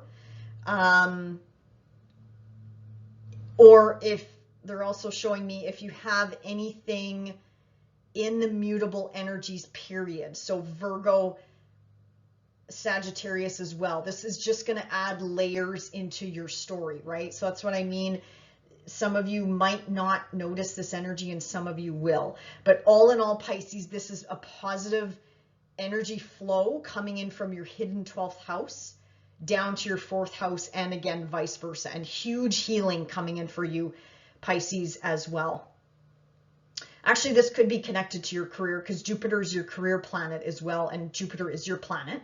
But Jupiter also rules your 10th house of career. So this could be something to do with career, a career shift, a career change. Absolutely. So yeah, I could go on and on about this, Pisces, but all in all, I think May is going to be a fantastic month for each and every one of us. So enjoy the month, and we'll see you back here in June. Bye for now.